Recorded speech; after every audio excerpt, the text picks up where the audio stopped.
used any of Waymo's proprietary information in its self-driving technology and also defended Uber's acquisition of Otto. The company started by one-time Google employee Anthony Lewandowski 2 years ago, just before Lewandowski left Google-owned Waymo to become head of Uber's self-driving program. Uber and Waymo are rivals in the automated driving industry, which both companies believe to be worth hundreds of billions of dollars a year in revenue. Waymo said it believes the agreement will help ensure their intellectual property is protected in the future. Waymo issued a statement saying, "We are committed to working with Uber to make sure that each company develops its own technology. This includes an agreement to ensure that any Waymo confidential information is not being incorporated into Uber Advanced Technologies Group hardware or software."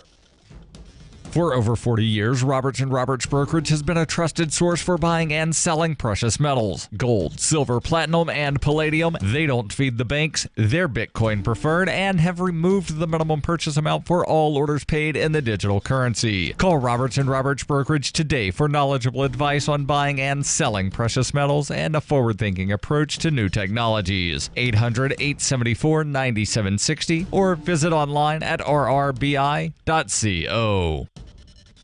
Reuters reports a former Homeland Security special agent was sentenced on Friday to 3 years in prison for taking bribes in exchange for getting an indicted Colombian drug kingpin dismissed from a case against the once powerful Cali cartel, according to court records. Christopher Ciccione, a veteran of the Navy and Army National Guard, pled guilty in Miami federal court in November to conspiracy to defraud the United States 2 months after his arrest. Ciccione traveled to Bogota, Colombia in December 2010 to meet with Jose Beran Pedrahita, an indicted drug lord with the Cali cartel. According to court documents, Ciccione was plied with prostitutes, food, drinks, and around $20,000 in cash at the Bogota Marriott. In return, Ciccione altered official records to report Pedrahita was a former, not current, suspect in the investigation, falsely told U.S. prosecutors that Pedrahita had never positively been identified, and sent Pedrahita the names of confidential informants cooperating against him. A federal judge dismissed the original charges against Pedrahita in October 2011. Juan Carlos Valesco, a Colombian national who functioned as a go-between, also pled guilty in the case and was sentenced last month to more than 2 years in prison. Pedrahita remains at large.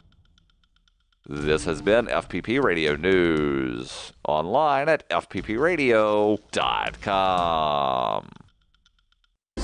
Americans across the nation made their voices heard this week as they demanded more mind-blowing guitar solos. Calling for the solos to be, quote, face-meltingly cool and go on for well over 10 minutes, Americans stressed that all guitar solos from now on should be equally as kick-ass as those in Van Halen's Hot for Teacher and AC/DC's Thunderstruck, or even better. It should start out really slow, and then get faster and faster until they're all the way up at the top of the guitar neck and bending the notes like crazy, so it's like, and then there's all this awesome pyrotechnic stuff going off in the background. They should all be like that. And in this week's local news, a report noted that on its surface, Glenbrook, Ohio is a small town like any other, a peaceful, all-American town. And yet, the report's authors added, if you only look closer, what you find may surprise you. In other news, a man is just having one of those decades where he doesn't feel like doing anything. This is the Onion News Network.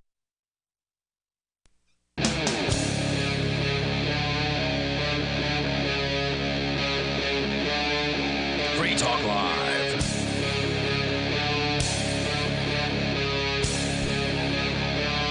This is Free Talk Live. It is the live Saturday edition of the program. As always, you're invited to join us on the radio. Our toll-free number is 855-450-FREE, like freedom. That's 855-450-3733. Also, you can find us on Skype. You can Skype into the show at Skype username LRN.FM. We have a Discord, and that allows you to use the Discord on-air call-in line, which is a way for you to call the show and sound, in some cases, better than Skype. But certainly you're going to be way better than a phone line. Crazy good. I'm just amazed by the quality of that. I never would have thought it would have been that good. It's Ian and Chris in the studio here tonight. Of course, you're welcome to join us in whatever way you want, or just sit out there and listen. We're fine with that, too. We bring things in that you might find interesting, including, when we get a chance to get around to it, a discussion about what is nationalism. But first, when we want to jump into the story, but first, actually, we have a call on the line already, which is unusual. Wow. So we're going to check that here in a moment. But from McClatchy, D.C., about what sounds like a major Supreme Court case that is being heard. So they have not yet issued a ruling on this, but there's a lot of interest globally in this particular Supreme Court case, and it has to do with the right to privacy outside of the United States. Can a company like Microsoft, which is the company in this case, can a company keep files on a server that's not located in the United States and keep them safely away from the prying arms and eyes of the U.S. government? Well, we are the world's policemen, Ian. So I bet that's part of the argument. If you have a warrant, that warrant should be anywhere on our global battlefield against the war on terror, which is, last I checked, the entire planet, unless they've expanded that to the moon and Mars, which would not surprise me. Now, you're playing devil's advocate there. We're going to get into it. But first, let's go to the phones here and to your calls and thoughts. We're going to start with John in Delaware, listening to WILM. Hello, John. Hey, how you doing, guys? Hey, you're on the radio. Go ahead.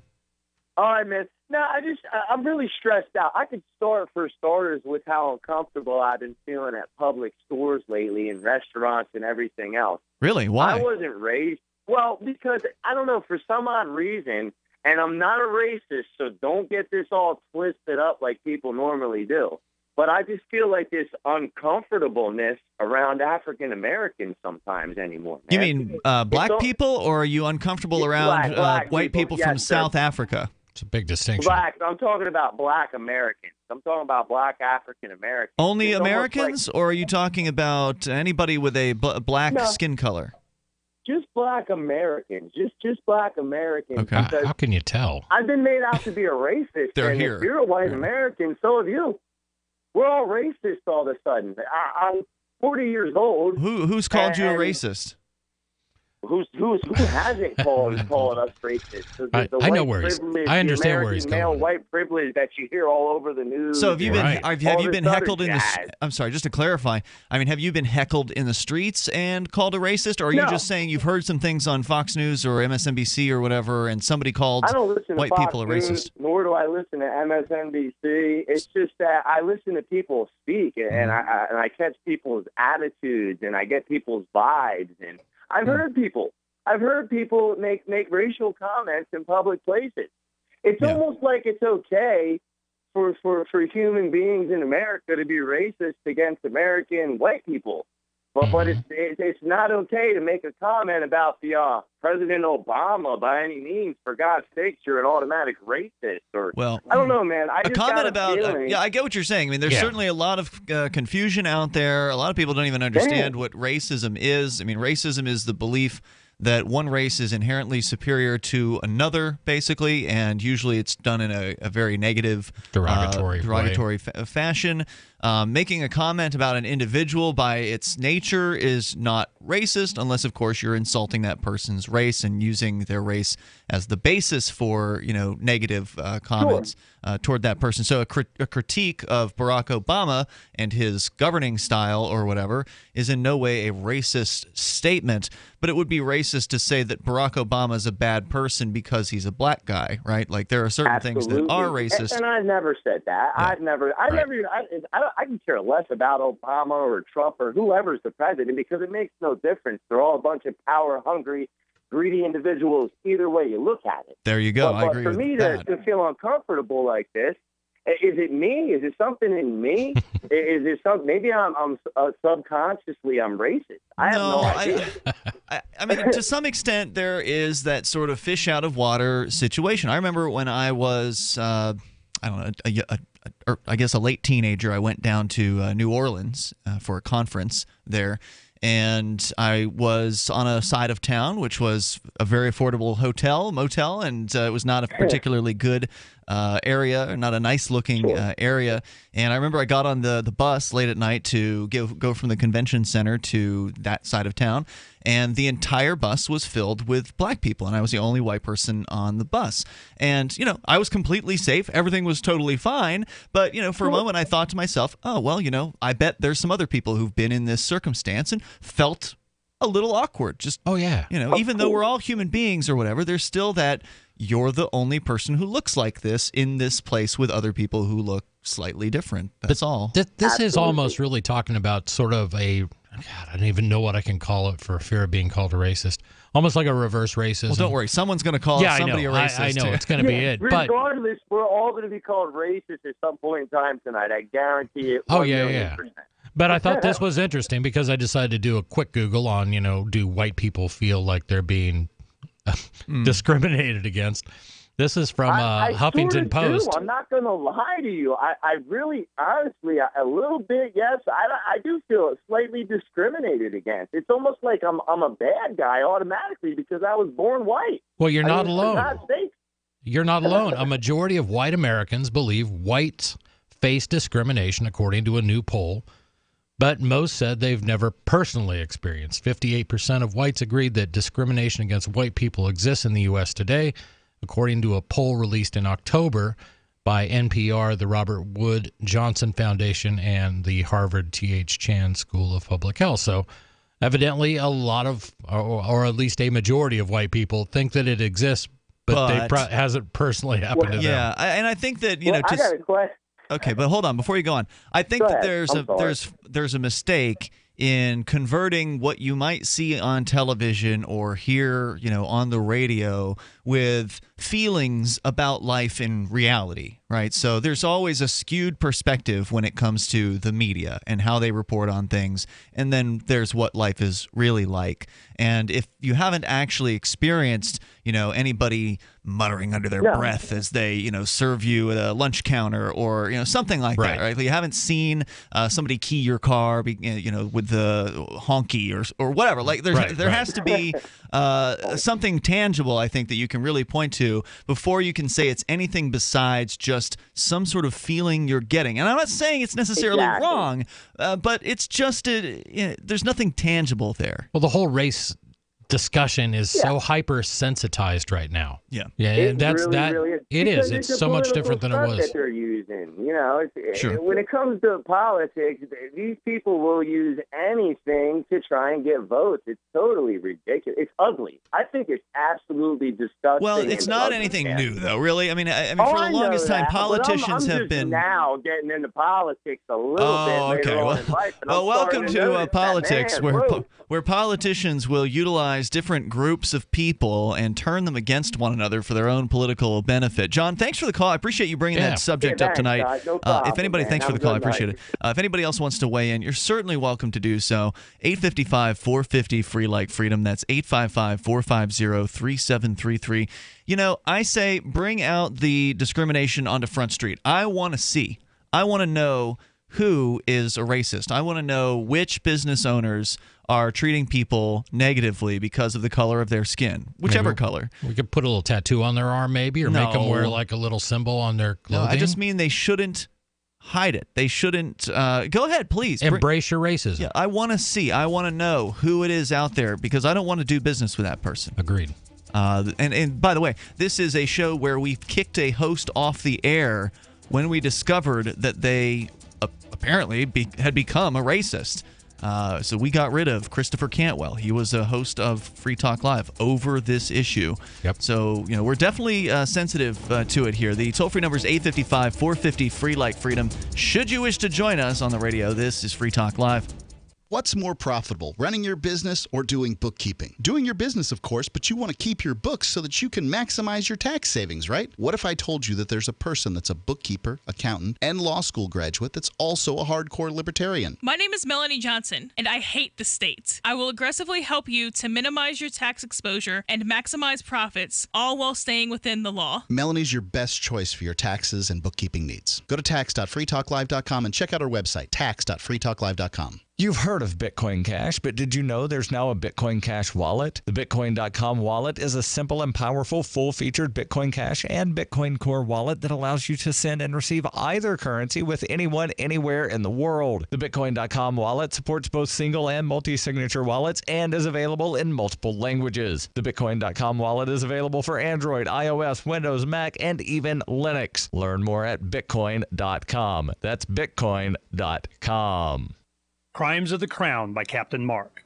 The Crown casts the world in shadow and claims to be our guiding light.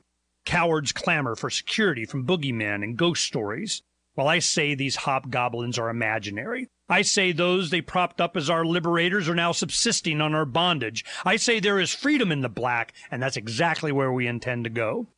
The Crown banishes its own officers for exposing its crimes and tortures dissidents to the brink of madness. It dominates the globe and swallows the wealth of generations, leaving only blood and excrement. The Crown calls it piracy to explore frontiers beyond its grasp.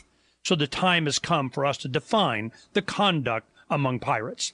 I say the Crown has trampled our necks long enough. Need decentralized solutions to centralized problems? Looking for a community of like-minded scoundrels? Or just want some swag to let the Crown know what you think of it? Join the conversation at pirateswithoutborders.com. We won't be hard to find. Since time began, tyrants have taken aim at personal liberties. Now there's a movie that aims back. The government has no more right to tell us what to put in our bodies than they have to take our guns or tell us what books we can read. 6 drug police were eaten by bears while raiding a marijuana farm. On your knees, you dirty hippie! Jesus. On your knees! What's the problem, officer? Today, many cops who enforce pot laws do so only because it provides them with cushy jobs, good benefits, and a chance to push people around. I was an undercover narcotics officer. The drug war is nothing but a farce. The Second Amendment says you gotta keep you and your gat intact. Guns and Weed, The Road to Freedom. A film by Michael W. Dean and Nima Vadati. DVD available now at gunsandweed.com or on Amazon. That's gunsandweed.com. Makes the perfect gift. Remember, that's gunsandweed.com. There are lots of ways to listen to Free Talk Live. Our podcast has been around since podcasts began, and now the FTL feed is loaded with content besides our full show archives. Did you know that we make it easy for you to customize your podcast subscriptions? We have different feeds, one that includes only our full shows, one with just the Daily Digest, and one with just the Edgington Post. You decide what you listen to. It's quick and easy to customize your feeds at feeds.freetalklive.com. That's feeds.freetalklive.com. Looking for a great real estate investment? Consider New Hampshire, which is ground zero for the Liberty Movement. Your first call should be to Mark Worden from Porcupine Real Estate. He's more than just a real estate agent. He's your New Hampshire concierge. Where are the best places to live? Do you want farm, city, the burbs, or forest? Do you want a duplex or multifamily building so that renters pay your mortgage? There are homes in all price ranges in New Hampshire, and Mark can help with financing too. Invest in liberty and property. Mark Worden can help. PorcupineRealEstate.com. Do you love Twitter? Make sure you favorite the LRN.FM Twitter account so you can receive our tweets at twitter.lrn.fm. That's twitter.lrn.fm.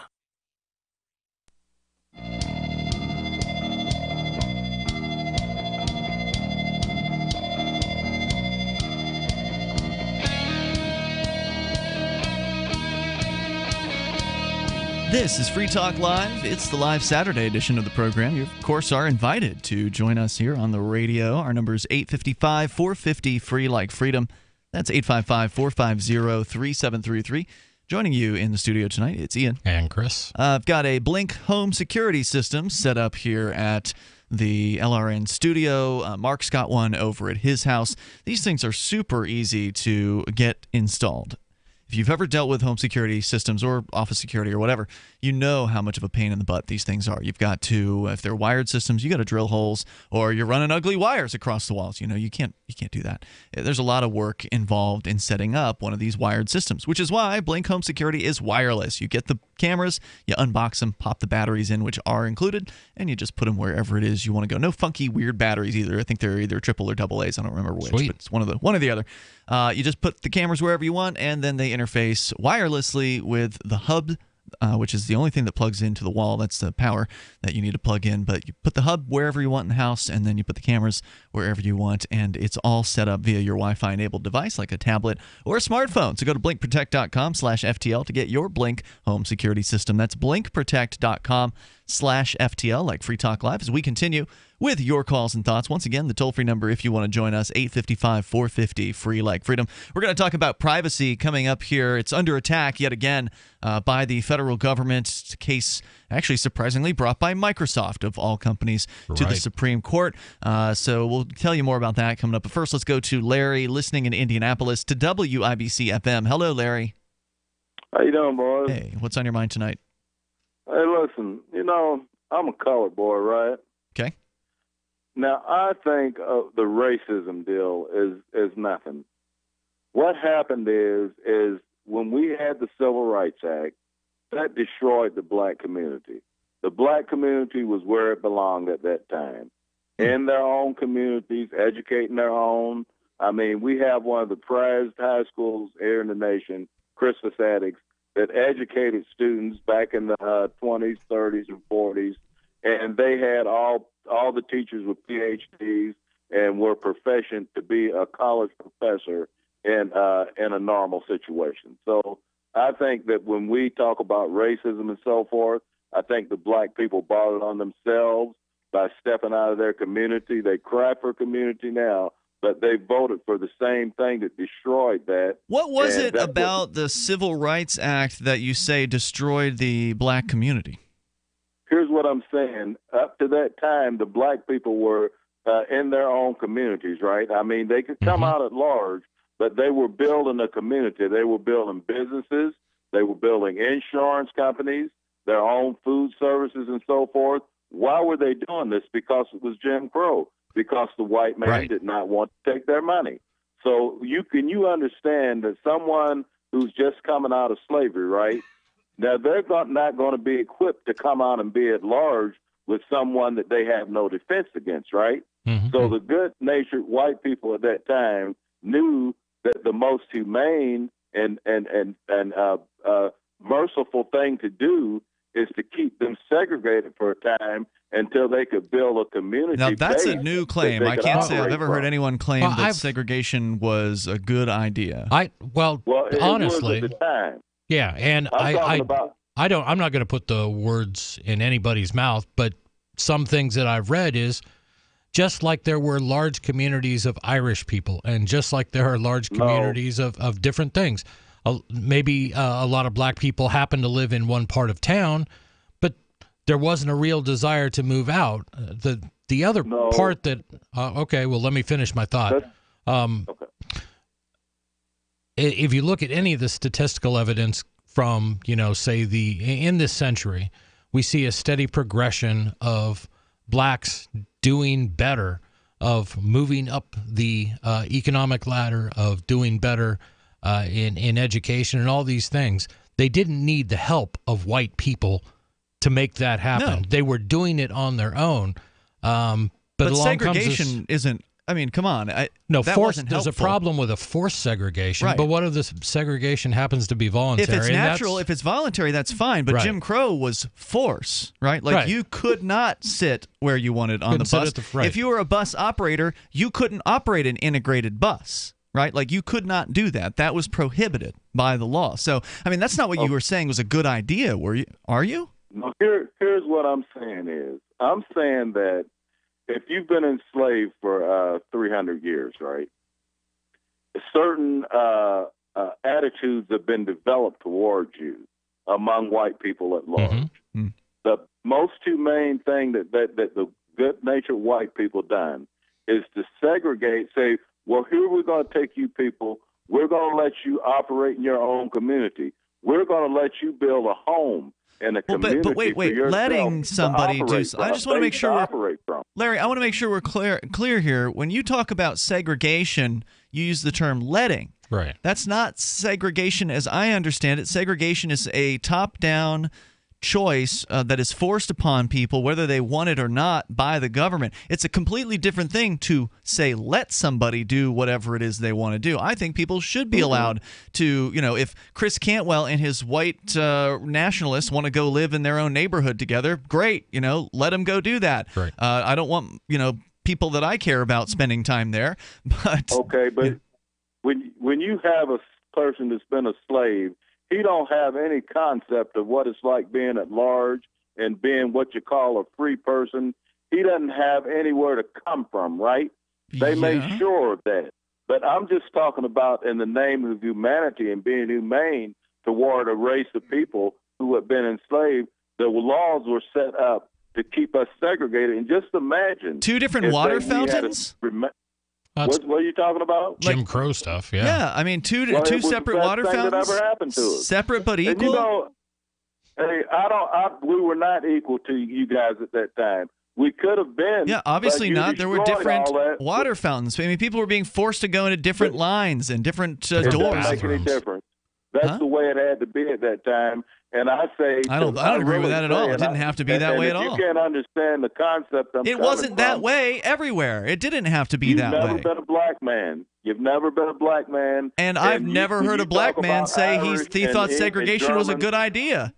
It was a great idea. First time for everything. It was the only idea, the only merciful idea for my race of people at the time. Now we what about the face people who okay, but what about the people who didn't want to be segregated back then? What about the people There you go.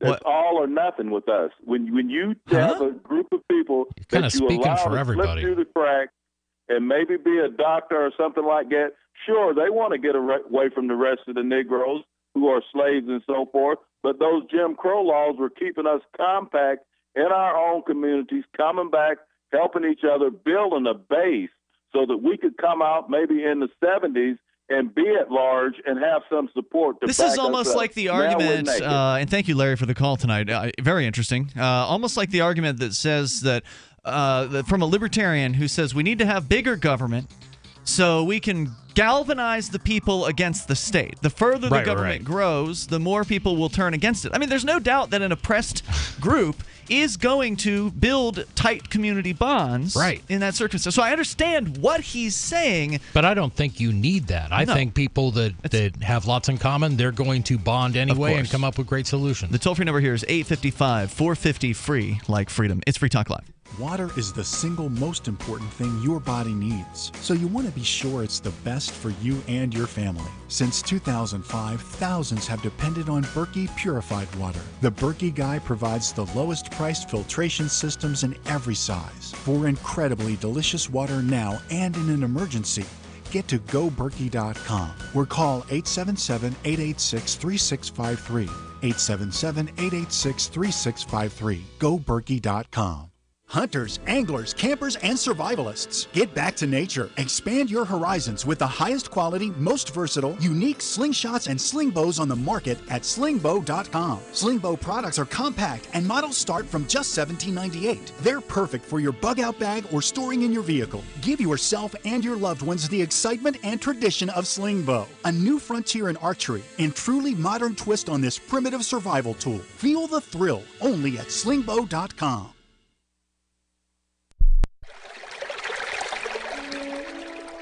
Fact. The new NSA data center in Utah requires 1.7 million gallons of water every single day to operate. Billions of Fourth Amendment violations need massive computers and the water to cool them. That water is being supplied by the state of Utah. Fact. There's absolutely nothing in the Constitution which requires your state to help the feds violate your rights. Our message to Utah: turn it off.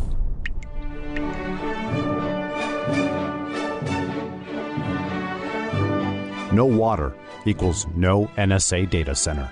Visit offnow.org.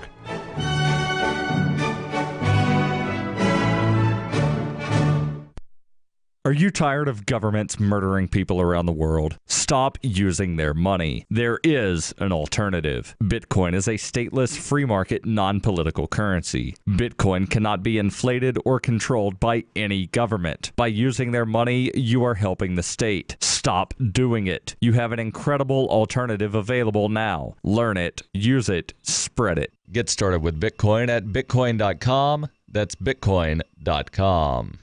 LRN.FM now has a Discord. Discord is a free text and voice chat platform, and we now have our own server with a bunch of channels at discord.lrn.fm. You can join other listeners as they chat about various things during our live shows or anytime, day or night. Discord software is available cross-platform, so you can have it on whatever device you want and take your chats anywhere. Join our Discord at discord.lrn.fm. That's discord.lrn.fm. Why did you move to the Shire? I moved here to the Shire because there's other people around who take liberty just as seriously as I do. I moved to the Shire because I saw videos of people challenging authority and thought that I could get support myself. It called to me, like, do this right now. I wanted to be around people like me who got it. And once I got here, I knew there was nowhere else that I wanted to be. I've always wanted to change the world. So I moved to the Shire to join people who were actually working towards doing the same thing.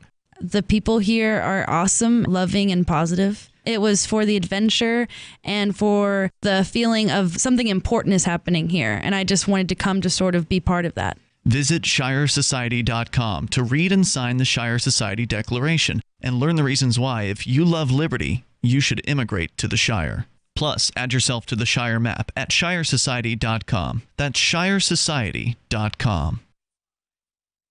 You can put the Liberty Radio Network on the air in your area. Visit broadcast.lrn.fm to learn how. Broadcast.lrn.fm.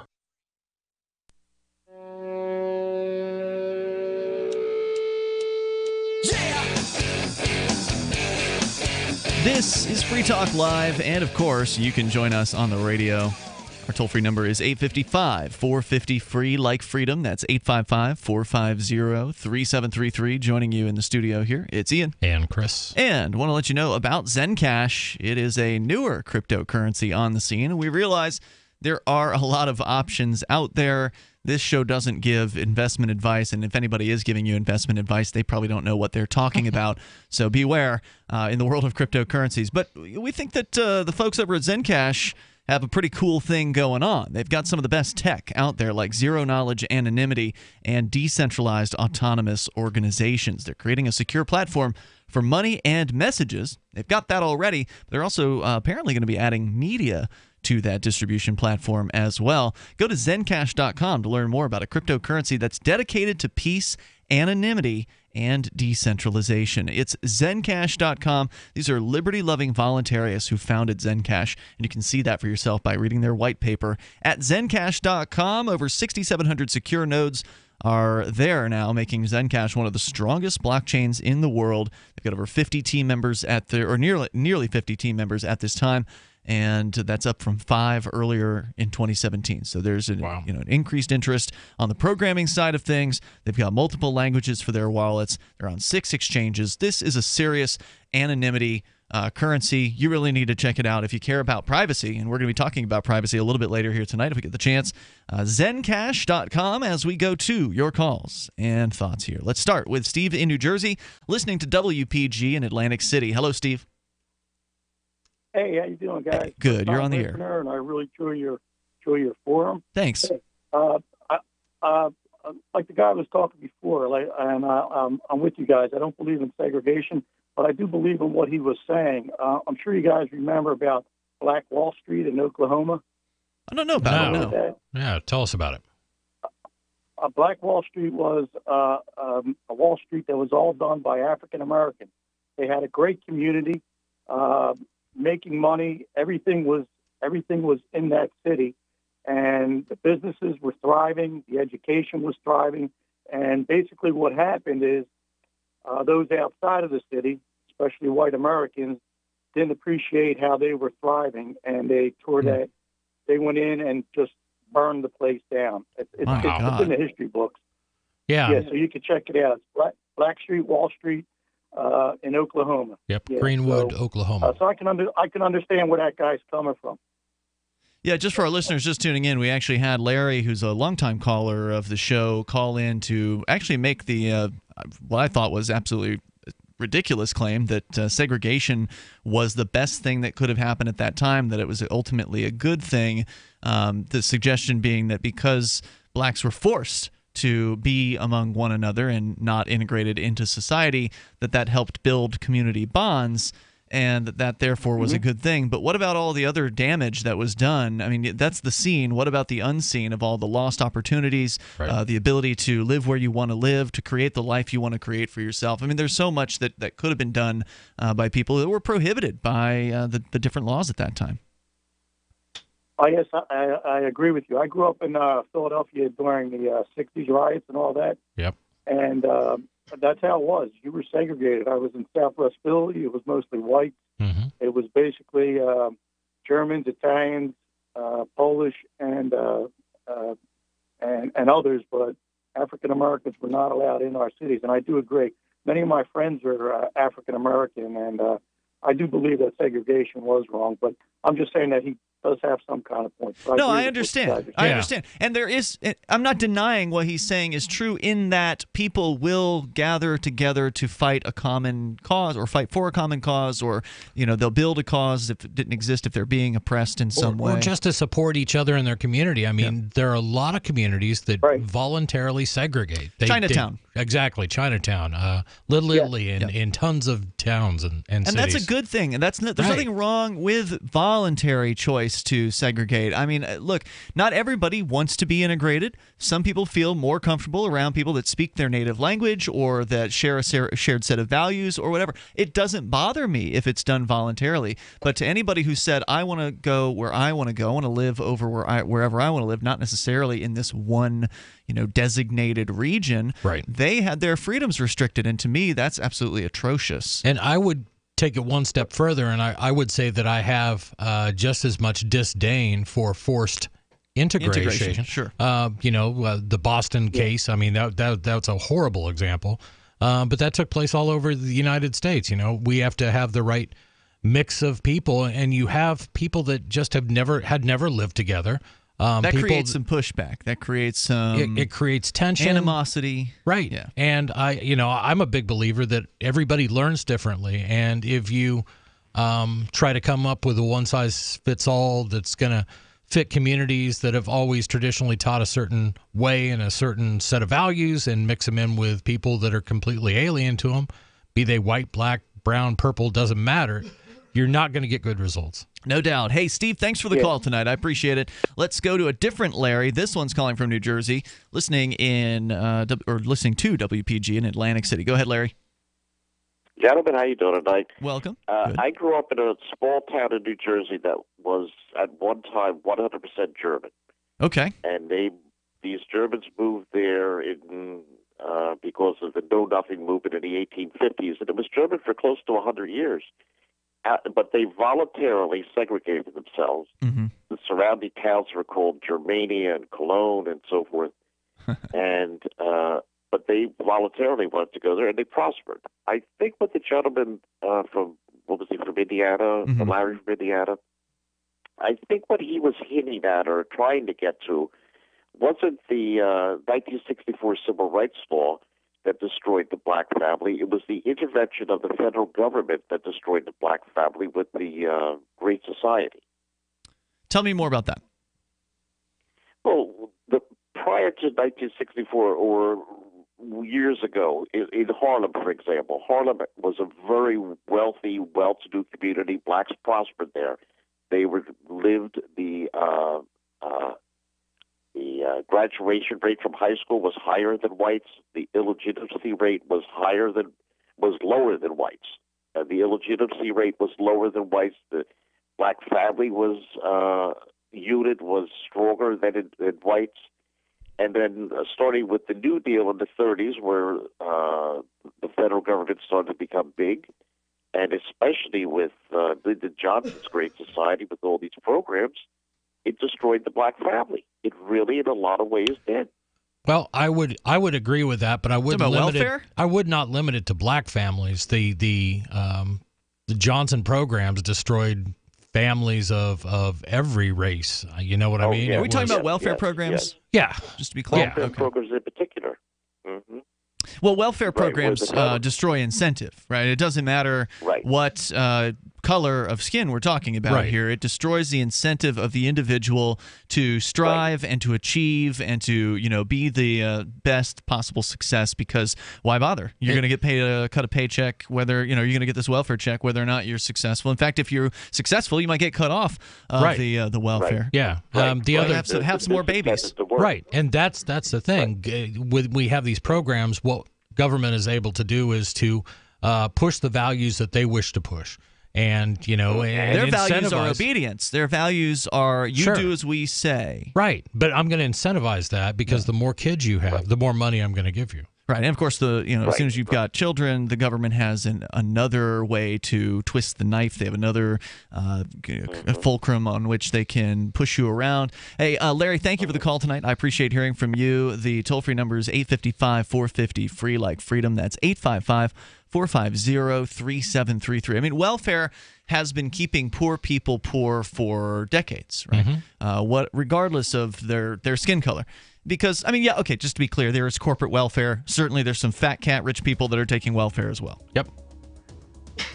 We're going to continue in moments. It's Free Talk Live. Our toll-free number is 855-450-FREE like freedom.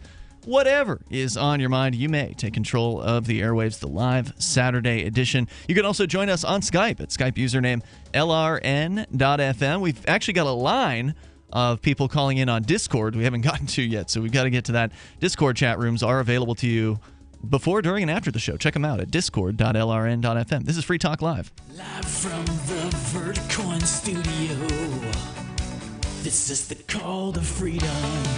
It's the Crypto Hour, brought to you by Helium 47 here on LRN.FM. When you hear the faucet, be $5 to get some free coins. This is the call to freedom. Cryptocurrencies are successful because of good technology. The liberty-loving voluntarists who founded Zencash in 2017 took the best tech, like zero-knowledge anonymity and decentralized autonomous organizations, and are creating a secure platform for money, messages, and media that can be sent to anyone, anywhere in the world. Zencash is a cryptocurrency dedicated to peace, anonymity, and decentralization. Find out more at zencash.com. That's zencash.com.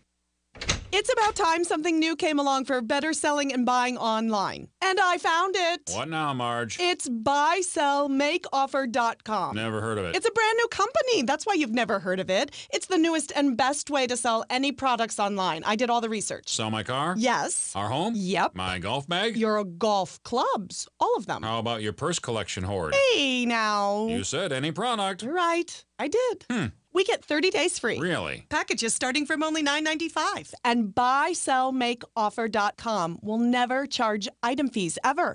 Never. And this is cool. Listen to this. You can even use Skype or video to show your items. That's cool. Yes. All we have to do is go to the website, sign up, and then load our stuff to sell. I love this site. Buysellmakeoffer.com. Buysellmakeoffer.com. You got it? Buysellmakeoffer.com. Buysellmakeoffer.com. Better selling, better buying. So the protection of life, liberty, and property is what the Free State Project is all about. But it's an effort to move 20,000 people who understand. It's about demonstrating to the entire country that, yeah, we can have a free market, a truly free market. Making it just a freer, great place to live. It's the world's largest voluntarist libertarian community, and it's only getting bigger. That's amazing, to be able to move to a place where other people passionately believe in being free and independent. What the Free State Project is managing to do, though, is to put their money where their mouth is. It's physically getting up across the country and saying, let's go someplace and let's demonstrate the power of these ideas. There's a lot of kind of philosophy that surrounds liberty. There's a lot of thinking about it and talking about it. But here in New Hampshire, people are doing it. 101 Reasons Liberty Lives in New Hampshire, a documentary by Free State Project Early Movers. Watch it free at 101reasonsfilm.com. 101reasonsfilm.com. The three most important things you can do for Free Talk Live are: 1, share one episode a week on Facebook or in some other social networking site. 2, Buy the things you buy online through shop.freetalklive.com. 3. Give $5 a month to the AMP program. It's my firm belief that Free Talk Live's AMP program is the best use of your charitable dollar among liberty-oriented organizations. Support all the organizations you love, but make sure you give $5 a month to AMP at amp.freetalklive.com.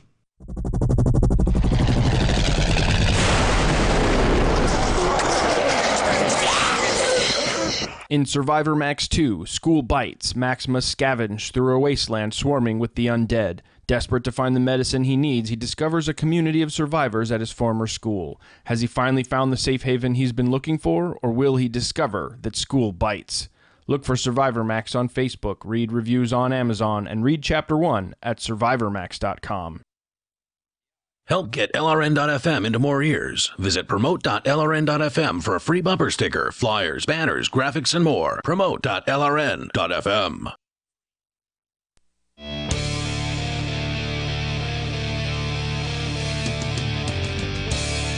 This is Free Talk Live. It's the live Saturday edition of the program. We invite you to join us here on the radio. You can take control of the airwaves and bring up whatever you want.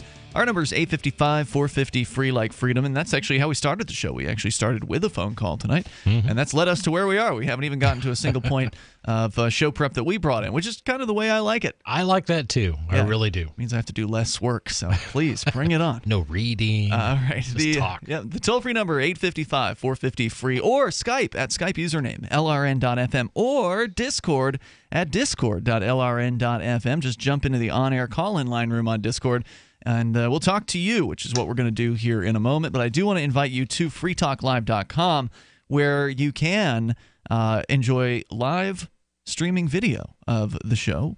When we're here in our studios in Keene, New Hampshire, we've got HD quality video going out to Twitch at twitch.lrn.fm. We've also got a YouTube channel that airs a lower quality version of the show. You can go to cam.freetalklive.com. You can watch that stuff, or just go straight to our Twitch channel at twitch.lrn.fm. And be sure to follow us on Twitch so you'll get notifications of when it is that we go live in the future.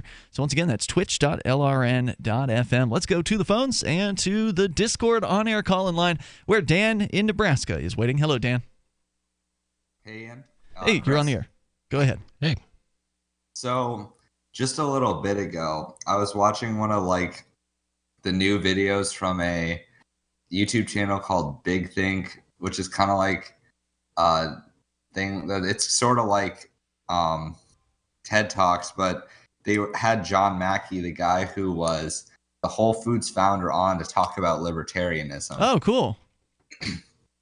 And what ended up, and he was talking about how, things like free market capitalism have made the world a better place for people to live in, because because basically for all of human history, what we would consider poverty is the default condition people would be in, and that wealth like people have now is a relatively new phenomenon.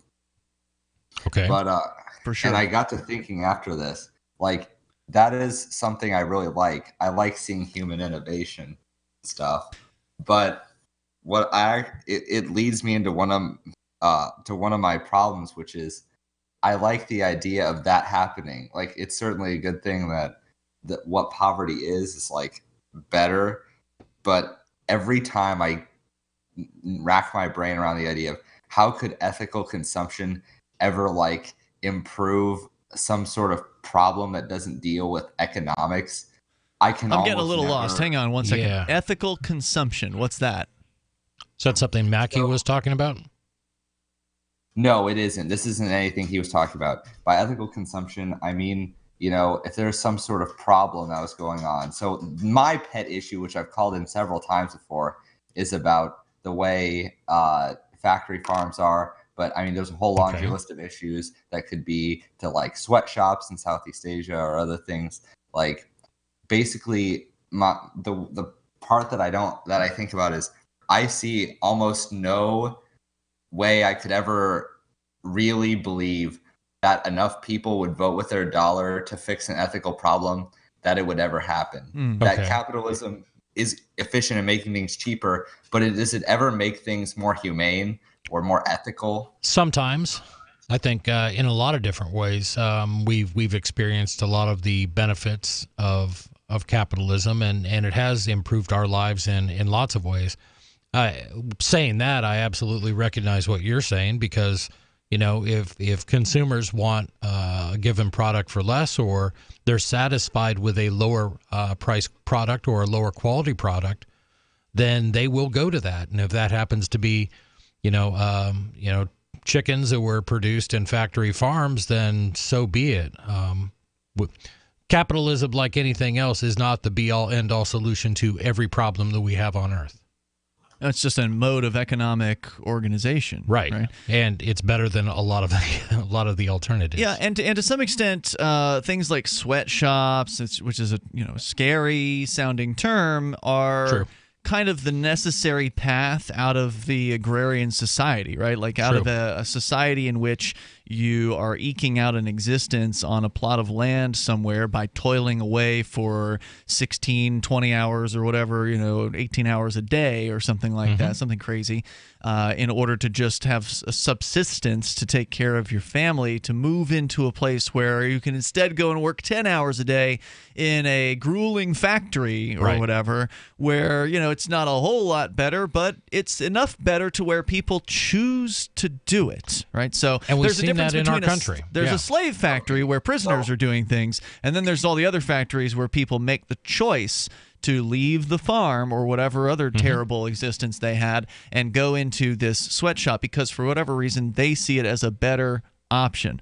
And that doesn't mean that it's an ideal working situation at all necessarily, but at the very least it's a start, and these things have to go through these cycles, I think. And we look at China. That's what China is going through right now. They talk about the horrible working conditions inside the Apple factories, where they're making iPhones and stuff like that. Well, again, it's that migration that you talk about. It's the farmers leaving the farms, moving into the cities, and a lot of toiling. It's overblown. I remember there was a guy who called the show in the past who talked about the suicides, all the suicides. They have to put nets up on the buildings to make sure that people can't kill themselves. And the reality was they weren't killing themselves in any more of a, we're talking about hundreds of thousands of workers. Right. That the rate of suicide was actually at or below kind of like the standard rate of suicide for that society. Right. So, blowing it out of proportion as well, I think is something that some people have an incentive to do because maybe they are making money from promoting the idea of ethical consumption. Is that a possibility? Yeah, and I think I can accept that. Like that is something I considered, but I have another picture to paint for you, all right? Sure. So let's say for the sake of argument that the town next door to Keene, Swansea or whatever, Swansea had a new factory that moved in, and it was terribly pollutant to the point where people in both Swansea and Keene were having like the air and water quality. Yeah, that's an easy one. I mean, that's the old pollution question. Hold on. I'm not done with my example. Okay, go ahead.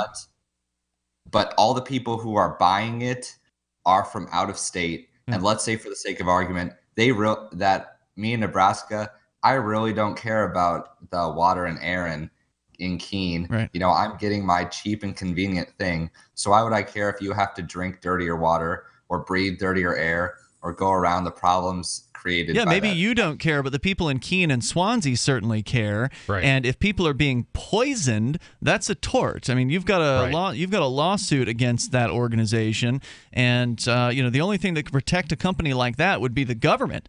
The government actually protecting corporations from liability in cases like this, as we've seen with, say, remember the BP oil spill where they tarnished the Gulf of Mexico, a large swath of it, and then ultimately didn't even have to pay beyond, $75 million for the cleanup. The taxpayers picked up the rest of that tab. So, I mean, you want to come up with some great examples of horrible business practices.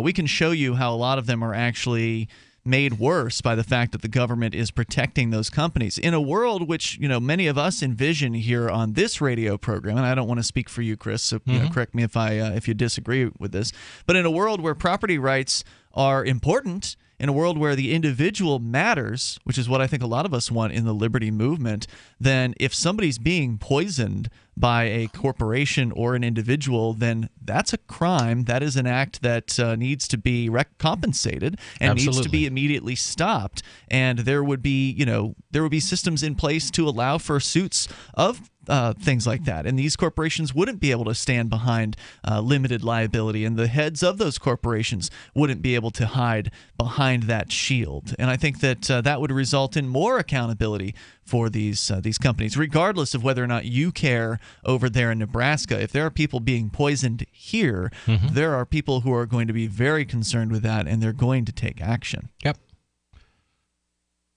I agree completely. Right. Dan, no argument. Anything else? I was just going to say, I'd love to continue the conversation on Discord, the chat, for anybody who'd like to join us on Discord is a lot of fun. Thank you for the call tonight, Dan. I appreciate hearing from you. That's where a lot of conversations do continue, not just during the breaks, but throughout the show, before, during, after. It's like a multi-chat room environment. You can talk about cryptocurrency, gaming. I just made a new room for New Hampshire discussion there. Nice. Since we love New Hampshire and we want people who care about freedom and who care about liberty to make the move up here and get active. So go and get interactive with other listeners and hosts of the show. Not every host is on Discord, but a bunch of us are. So head over to discord.lrn.fm. You want to talk to Dan in Nebraska? He's hanging out there tonight, and we got more on the way here. Hour number 2 is coming up next on Free Talk Live's Live Saturday show. Here's a special message for those of you who owe the IRS at least $10,000 or more in back taxes. The IRS has special programs in place that could eliminate or reduce your tax debt by thousands of dollars. Call the Federal Tax Management Helpline that has been set up for you. 800-503-8625. Stop the wage garnishments, levies, and tax liens now. Once you've qualified and enrolled, the IRS will stop all the collection activities against you. These unique programs have been allocated to help the economy and significantly reduce or eliminate your tax burden. The IRS is currently accepting reduced settlements and other favorable programs. You may qualify for substantial savings, so get the help you need. If you owe more than $10,000 in taxes, call for free information and to see if you qualify. Take down the number now for the Federal Tax Management Hotline. 800-503-8625. That's 800-503-8625. 800-503-8625. I love My Magic Mud. I drink a lot of coffee. I had stains on my teeth. Then I found My Magic Mud, and I was told it would remove stains. So I paid attention when I brushed the first time. My Magic Mud is black tooth powder, and the difference it made in my teeth in one application was noticeable. With 4, my teeth were as white as you normal folks out there. Please go to mymagicmud.com and buy a jar. There's 150 applications for $25. You can use Bitcoin. mymagicmud.com. Did you know you can watch Free Talk Live during our live show 7 days a week from 7 to 10 p.m. Eastern via our studio cams at cam.freetalklive.com? Plus, you can chat with other listeners while you watch, all totally free. Now that our live video stream is hosted by YouTube, our video archives will be online even faster, so be sure to subscribe to our YouTube channel. Listen, watch, and chat all free at cam.freetalklive.com. That's cam.freetalklive.com. You're listening to the live edition of Free Talk Live. Hour number 2 is next after the news here on the Liberty Radio Network at LRN.FM. From Keene in the Shire, the Liberty Media capital of the world, this is Daryl W. Perry, host of FPP Radio News for Saturday, February 10th, 2018. Silver is trading at $16.36 per ounce. Gold is valued at $1,316 per ounce. Zen Cash is trading at $39, and the average price of Bitcoin is $8,608. Antiwar.com reports the latest brief government shutdown in the U.S. on Friday has resulted in a new budget deal, which cements not only the huge 2018 budget, but also a promised military spending increase for 2019. This means in excess of $1.4 trillion in promised military spending over the next 2 years, with $700 billion in 2018 and at least $716 billion in 2019, a number analysts say was far beyond what anyone thought was possible for a guarantee. That $716 billion, after all, is just the baseline increase agreed to as of now. And if there's one thing the House and Senate can be relied upon to do, it's to spend weeks trying to one-up each other on a final military spending bill that ends up spending more than anyone had ever requested in the first place. Pentagon officials seem most excited about it being a guarantee, which might preclude them having to do a little song and dance before the right congressional committees later this year, and which analysts say is a big win for defense hawks who always want more money irrespective of what it's being spent on. Every purchase you make from one of my affiliates at shop.fppradio.com helps fund FPP Radio. That's shop.fppradio.com. UPI reports ride-sharing giant Uber reached a surprise settlement on Friday with self-driving vehicle developer Waymo after a week-long trial over a trade secret theft. Uber announced it agreed to pay $245 million in stock to settle the suit, which values to 0.34% of Uber's equity. Waymo originally sought a $1 billion settlement last year before the case went to trial. Uber CEO expressed regret on Friday and apologized to employees for the distraction brought on by the legal proceedings. The Uber chief added that he did not believe any trade secrets made their way from Waymo to Uber, nor do we believe that Uber has used any of Waymo's proprietary information in its self-driving technology, and also defended Uber's acquisition of Otto, the company started by one-time Google employee Anthony Lewandowski 2 years ago, just before Lewandowski left Google-owned Waymo to become head of Uber's self-driving program. Uber and Waymo are rivals in the automated driving industry, which both companies believe to be worth hundreds of billions of dollars a year in revenue. Waymo said it believes the agreement will help ensure their intellectual property is protected in the future. Waymo issued a statement saying, "We are committed to working with Uber to make sure that each company develops its own technology. This includes an agreement to ensure that any Waymo confidential information is not being incorporated into Uber Advanced Technologies Group hardware or software." For over 40 years, Roberts & Roberts Brokerage has been a trusted source for buying and selling precious metals. Gold, silver, platinum, and palladium. They don't feed the banks. They're Bitcoin preferred and have removed the minimum purchase amount for all orders paid in the digital currency. Call Roberts & Roberts Brokerage today for knowledgeable advice on buying and selling precious metals and a forward-thinking approach to new technologies. 800-874-9760 or visit online at rrbi.co. Reuters reports a former Homeland Security special agent was sentenced on Friday to 3 years in prison for taking bribes in exchange for getting an indicted Colombian drug kingpin dismissed from a case against the once powerful Cali cartel, according to court records. Christopher Ciccione, a veteran of the Navy and Army National Guard, pled guilty in Miami federal court in November to conspiracy to defraud the United States 2 months after his arrest. Ciccione traveled to Bogota, Colombia in December 2010 to meet with Jose Beran Piedrahita, an indicted drug lord with the Cali cartel. According to court documents, Ciccione was plied with prostitutes, food, drinks, and around $20,000 in cash at the Bogota Marriott. In return, Ciccione altered official records to report Piedrahita was a former, not current, suspect in the investigation, falsely told U.S. prosecutors that Piedrahita had never positively been identified, and sent Piedrahita the names of confidential informants cooperating against him. A federal judge dismissed the original charges against Piedrahita in October 2011. Juan Carlos Valesco, a Colombian national who functioned as a go-between, also pled guilty in the case and was sentenced last month to more than 2 years in prison. Piedrahita remains at large. This has been FPP Radio News. Online at fppradio.com. It's the Onion Radio News. Hager physicists have created quantum slacks. This is Doyle Redland reporting. The stunning announcement that a team of Hager physicists has successfully developed quantum slacks was made this morning at a press conference in Philadelphia. According to Dr. Daniel Chang, head of the Hager team, conventional notions about the physical properties and possibilities of slacks have been turned on their heads. We are on the verge of unzipping the secrets of creation and peering into the pants of God himself. It appears the very fabric of the universe may well be a smart cotton twill weave. However, Chang urged caution in further research after tests conducted last month at the Hager Pants Propulsion Collider Laboratory in Dallas suggested the possible existence of so-called anti-pants, which could, in theory, initiate a chain reaction resulting in no pants at all. Doyle Redland for the Onion Radio News, online at theonion.com. This is the Onion News Network.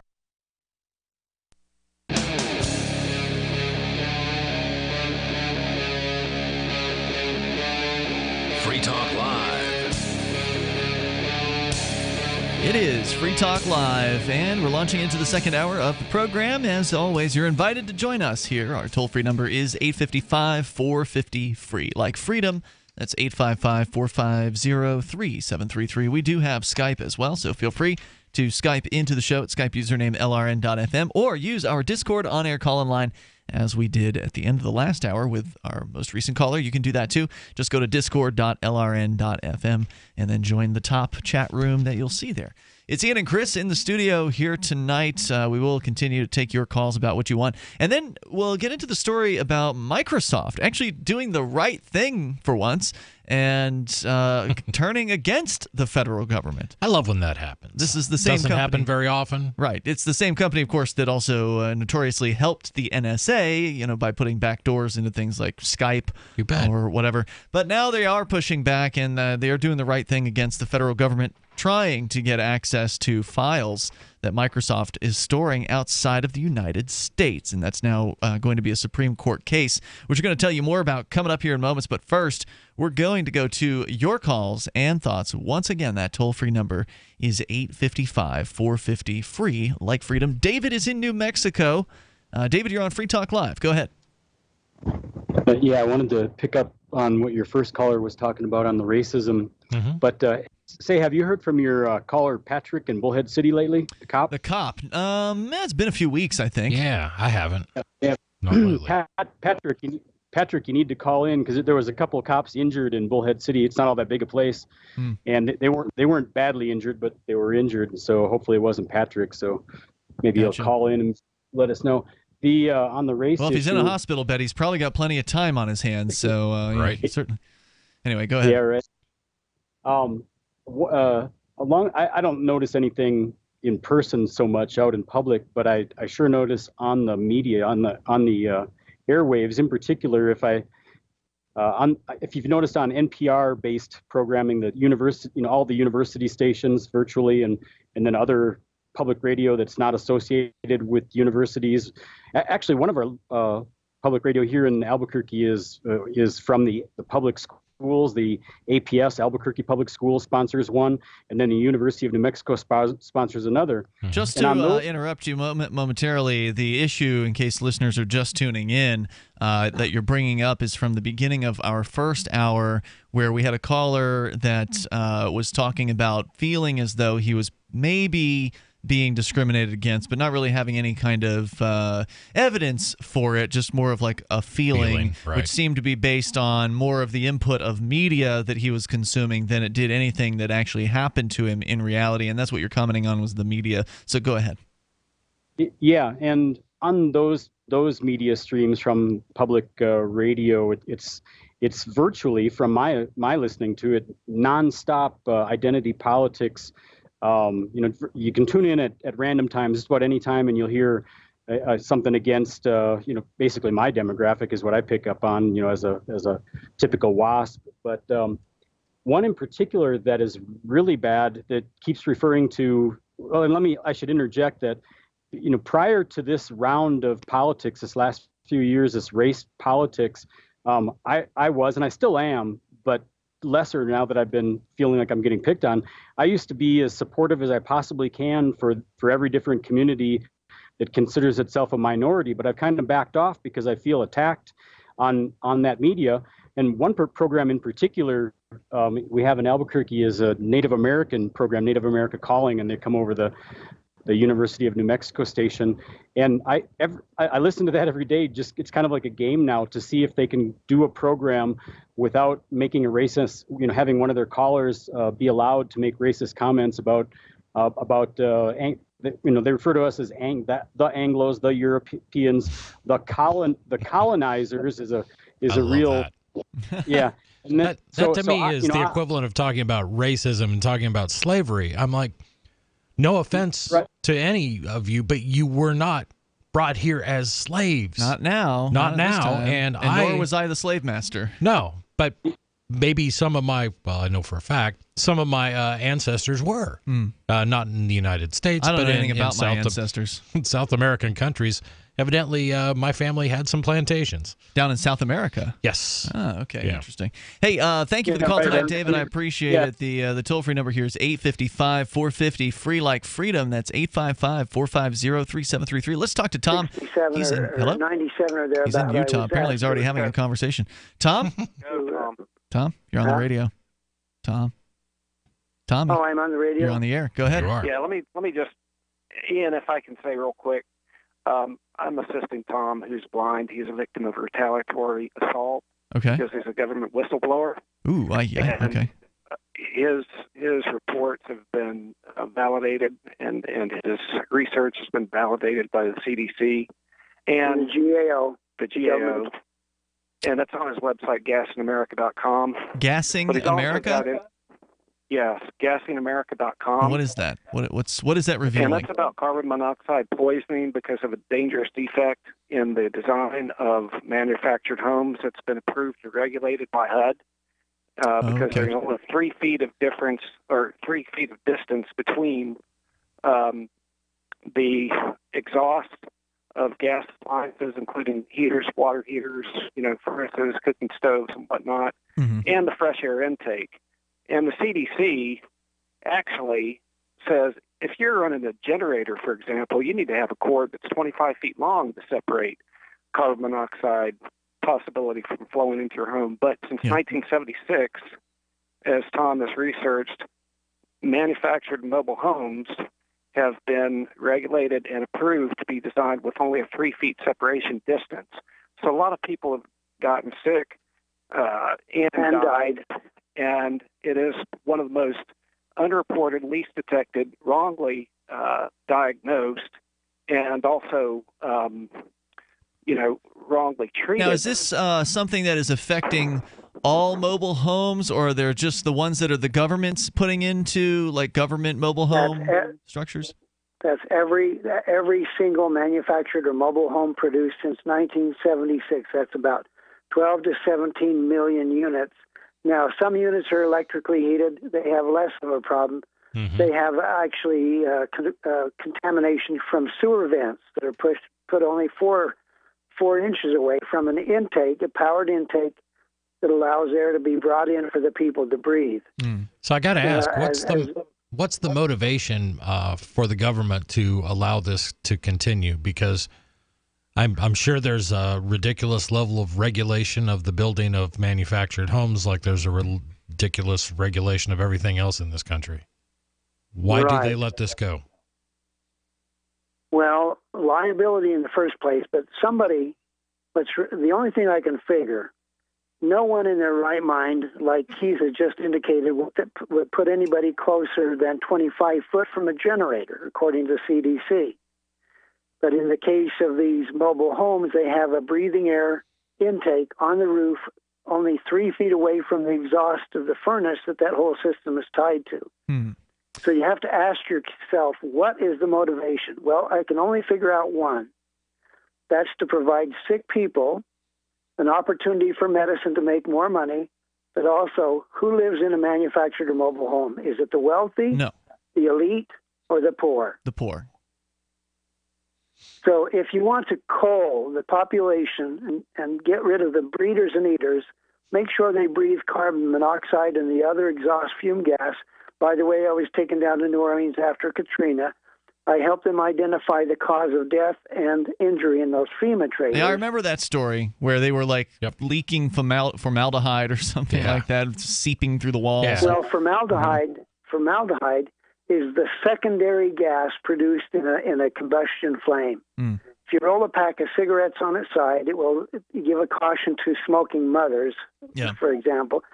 It says the number one toxin that is affecting your child is number one, carbon monoxide, followed by what we call wet carbon monoxide, which is H2CO. Tom, you sound like you've done a lot of research on the subject. What was it, gasingamericans.com, or what was it, the site?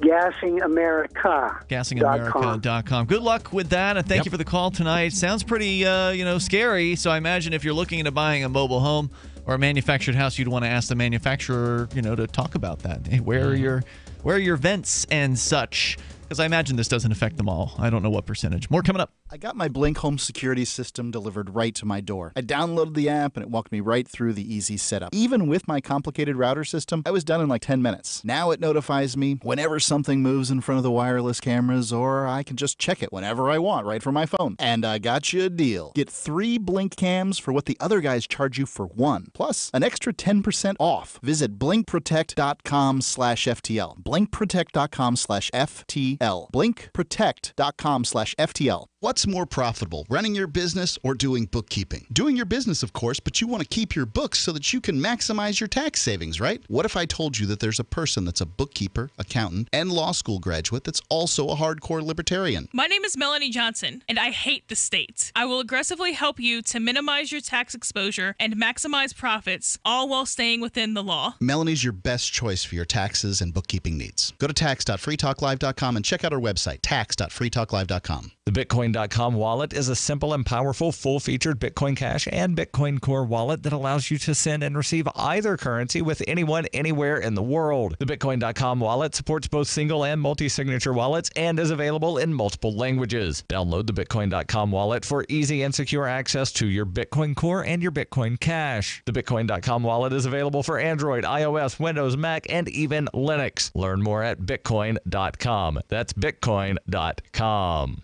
Cryptocurrencies are successful because of good technology. The liberty-loving voluntarists who founded Zencash in 2017 took the best tech, like zero-knowledge anonymity and decentralized autonomous organizations, and are creating a secure platform for money, messages, and media that can be sent to anyone, anywhere in the world. Zencash is a cryptocurrency dedicated to peace, anonymity, and decentralization. Find out more at zencash.com. That's zencash.com.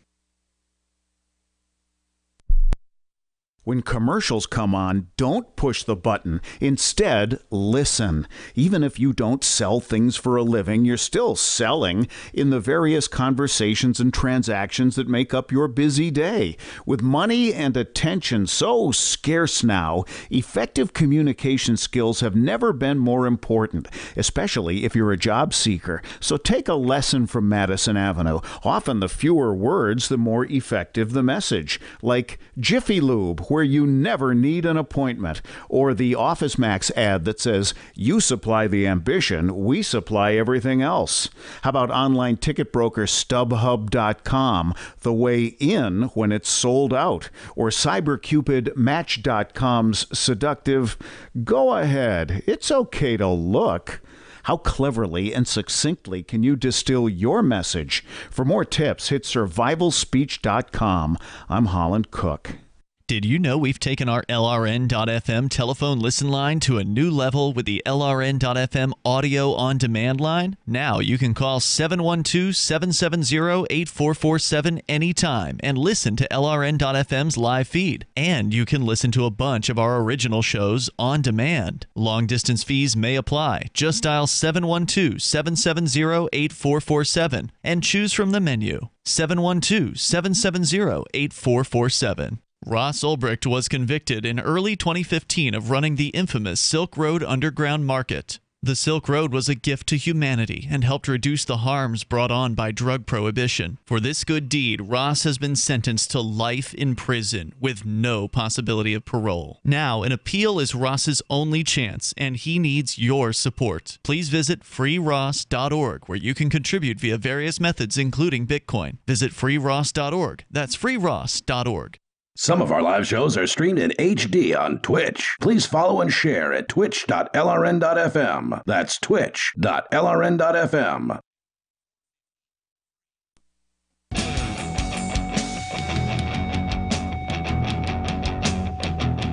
This is Free Talk Live. You dial toll free if you want to join us on the radio here. The live Saturday edition continues with me, Ian. And Chris. Want to let you know about a site that I'm pretty excited about.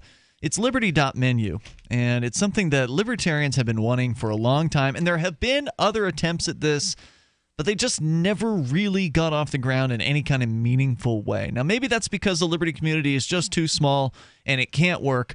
I don't know. But we wanted to get behind Liberty.menu and give this one the best shot it could possibly have at making it. And what I'm talking about is a libertarian, voluntarist, anarchist business directory, basically. And there's also other things like digital content and meetings and events that you can list here.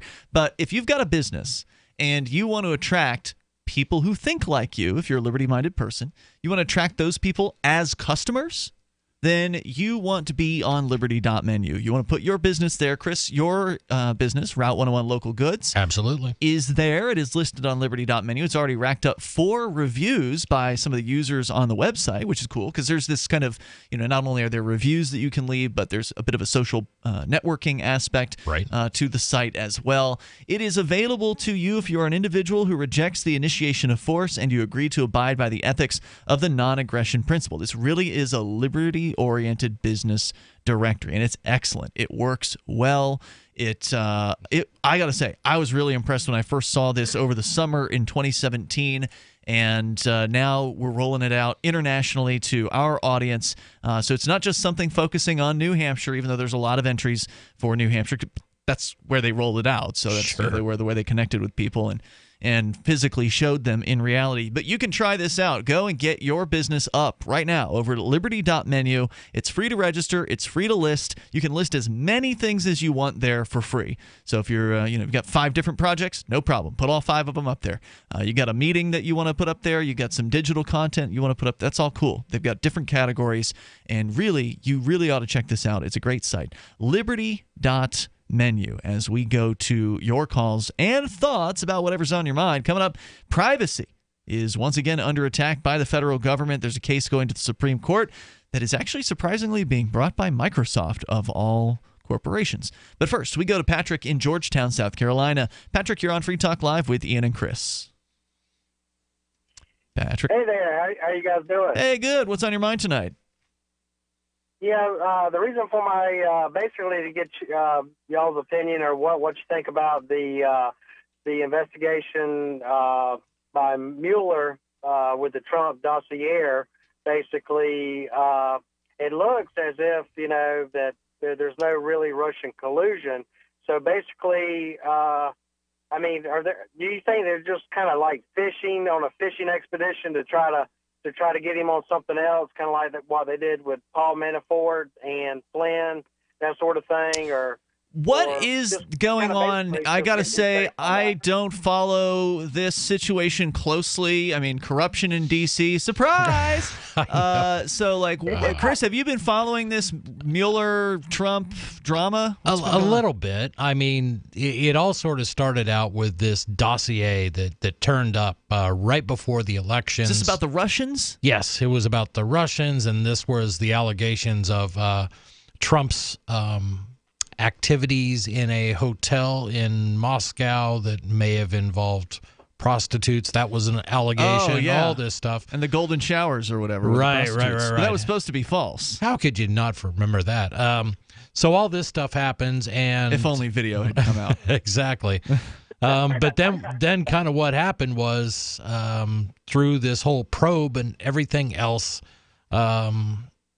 they looked into where these things originated, and it appeared that maybe some of this stuff had originated from the Obama White House, and some the stories about Trump. Well, who paid to gather this information, and whether it was Hillary's campaign or whether it was the Obama White House. Is that what they're trying to figure out now? Well, that's who paid. That's what the Republicans have been trying to get the FBI and Mueller to come to that conclusion. I think that would be a fair way to state it. Patrick, what's new about this? What are your comments on exactly?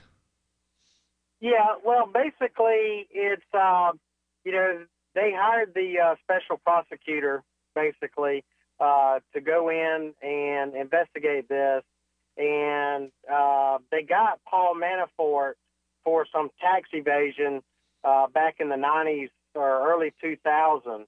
Because they kind of throw a big old fishing net, whoever they can grab in that net. But the basis for the special prosecutor was to find out. Allegedly, Trump was basically the Russians helped Donald Trump win the election. That is the Democrat argument. True. And and basically then they hired this. I mean, let's just face it. Republicans didn't want Donald Trump. The Republicans and Democrats, they didn't want him. Basically they didn't. You're saying the powers that be within the Republican Party. Mm-hmm. That's what I'm trying to say, the powers to be. Weren't there also a bunch of donations given to the Clinton Foundation by some Saudi prince or whatever? There's so much crap in D.C., and it's going back and forth between both of them. What's the difference? I mean, Russians paying for Trump or Saudi princes paying for the Clintons. I mean, there's outside influences to U.S. politics. Or the United States, actively involved in sometimes assassinating people running for office in other countries to sway foreign policy in our direction. That happened in Iran, didn't it, with the CIA? No, we've been all of Chile, we've been all over the map, but not in America. Hey, Patrick, any other thoughts? Go ahead. Yeah, and one other, like you brought up the Saudi prince, contributing to the Hillary Clinton, I guess their fund or fundraiser, and like you had mentioned something about the Russians, but do you remember when Netanyahu was running for election to get reelected in Israel, where the Obama administration they did a proxy there to try to have the other guy, the other side. I mean, we're involved in other countries' elections regardless. Yes, we are. Whatever benefits America, but basically, Obama had spent our taxpayers' money to influence the election in Israel. Great point. With Netanyahu. It's okay when they do it. Right. And, exactly. I don't know. Basically, the investigation, because when I said they cast that net and they got Paul Manafort for tax evasion back in the 90s or early 2000, then they got Flynn for the lying to the FBI, so that's a felony. Right. Basically, I was just, do you think that basically they're going to cast that net? Because every one of us in America or even in the world, we have committed something that's just not on the up and up or the perfect. It could be any little thing just as down to a lie. We do. You know what I'm saying? We commit 5 felonies every day. The average person commits 5 felonies every day, and we don't even know it. Yeah, I'll tell you. Thank you, Patrick. I appreciate the call tonight. Thank you for that. The other thing I would add to that is he said, whatever benefits America, and I don't really believe that to be true. I believe it whatever benefits the oligarchy. The government. Right. Well, not even the government, but I'm saying the people that control the government. Yeah. And I highly recommend Confessions of an Economic Hitman by John Perkins. It's a great book about how the U.S., not only the government, but big business manipulates these countries. All right, we got more coming up here. Plenty of time for you. If you want to join us, 855-450 free, like freedom. That's our number. This is Free Talk Live. Hi, this is Ted Anderson. I'm here to tell you about GCNtelecare.com, a team of board-certified doctors assisting you 24 hours a day, 7 days a week, 365 days a year. Within 15 minutes of registration, care your family can afford. Revolutionizing the healthcare industry, virtual consulting providing diagnosis of non-emergency medical issues by phone or secure video on computer or smart mobile devices. GCNtelecare.com. Virtual care anywhere. Water is the single most important thing your body needs, so you want to be sure it's the best for you and your family. Since 2005, thousands have depended on Berkey purified water. The Berkey Guy provides the lowest priced filtration systems in every size. For incredibly delicious water now and in an emergency, get to GoBerkey.com or call 877-886-3653. 877-886-3653. GoBerkey.com. Free Talk Live. They have to pass a law that all the guns that are currently there have to disappear in a puff of smoke. That's what they have to do.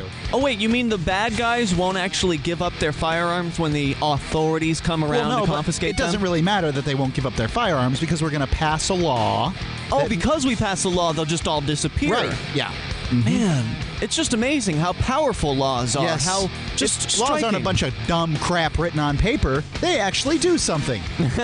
It's really, really stupid. What will be stupid is if they vote for it. Yeah, if Take taking our away, guns! You know, these criminals with the guns are going to kill people. Yeah, they already are, apparently. And if you don't have a weapon of your own, you're just as good as dead. Once the laws go into effect, that there shouldn't be any weapons anymore, because then they know that the good people don't have weapons. Free Talk Live, 7 nights a week from 7 to 10 Eastern, live on the Liberty Radio Network at LRN.FM.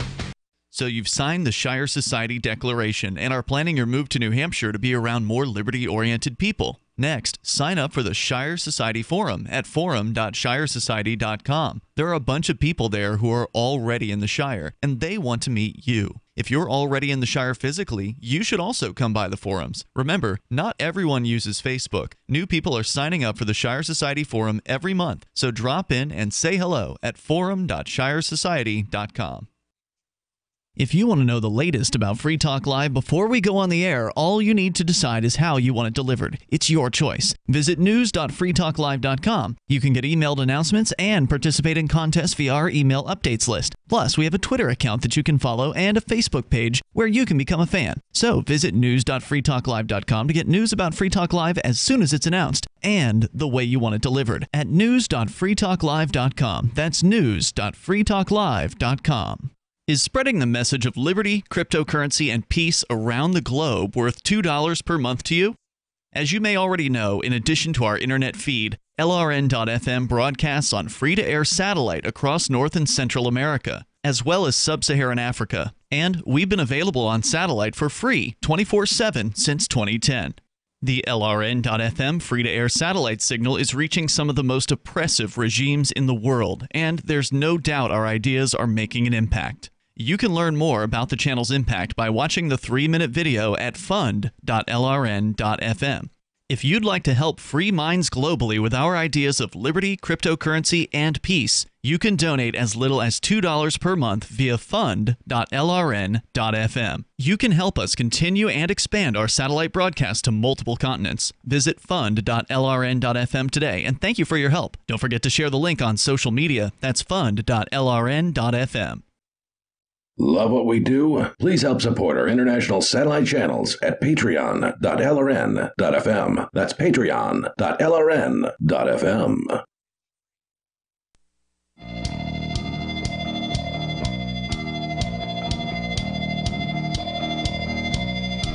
Free Talk Live. Dial toll free. Join us on the radio here. Our number is 855-450-FREE like freedom. That's 855-450-3733. And we've got Skype as well, so feel free to Skype into the show at Skype username LRN.FM. We'll talk to you about whatever is on your mind. And speaking of Russian-related news, I actually have a headline here about Russian scientists who are apparently under arrest for mining Bitcoin. Yikes. We got a chance we can tell you about that. It's Ian and Chris in the studio here with you tonight, and I do want to let you know about Liberty Stickers. It's a great way to reach people with the ideas of liberty. It's from the back of your car with libertystickers.com. You can reach thousands of people with a bumper sticker or more than one, and you know people love to read them. So check out the vast selection of witty, poignant, pithy, and downright bombastic liberty-oriented messages at libertystickers.com as we go to your calls and thoughts. It's Eli in Indianapolis listening to WIBC FM. Hello, Eli.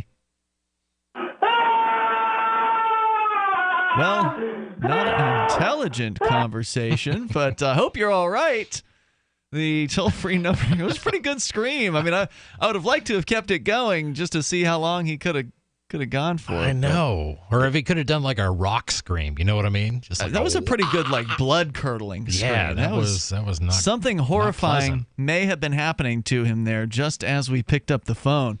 So the toll-free number here tonight is 855-450-FREE like freedom. Russian nuclear scientists arrested for a Bitcoin mining plot, according to BBC reporting this file just yesterday, where suspects in the Russia top-secret nuclear warhead facility have been arrested for allegedly trying to use one of Russia's most powerful supercomputers to mine bitcoins, say the media. The Federal Nuclear Center in Sarov, Western Russia, is a restricted area. The center's press service said, quote, "There has been an unsanctioned attempt to use computer facilities for private purposes, including so-called mining. The supercomputer was not supposed to be connected to the internet to prevent intrusion, and once the scientists attempted to do so, the Nuclear Center Security Department was alerted. They were handed over to the Federal Security Service, the FSB, which, according to the Russian news service MASH, quote, "As far as we are aware, a criminal case has been launched against them," the press service told Interfax. Cryptocurrencies like Bitcoin, of course, don't rely on centralized computer servers. Those people who provide computer processing power to the cryptocurrency enable transactions to take place.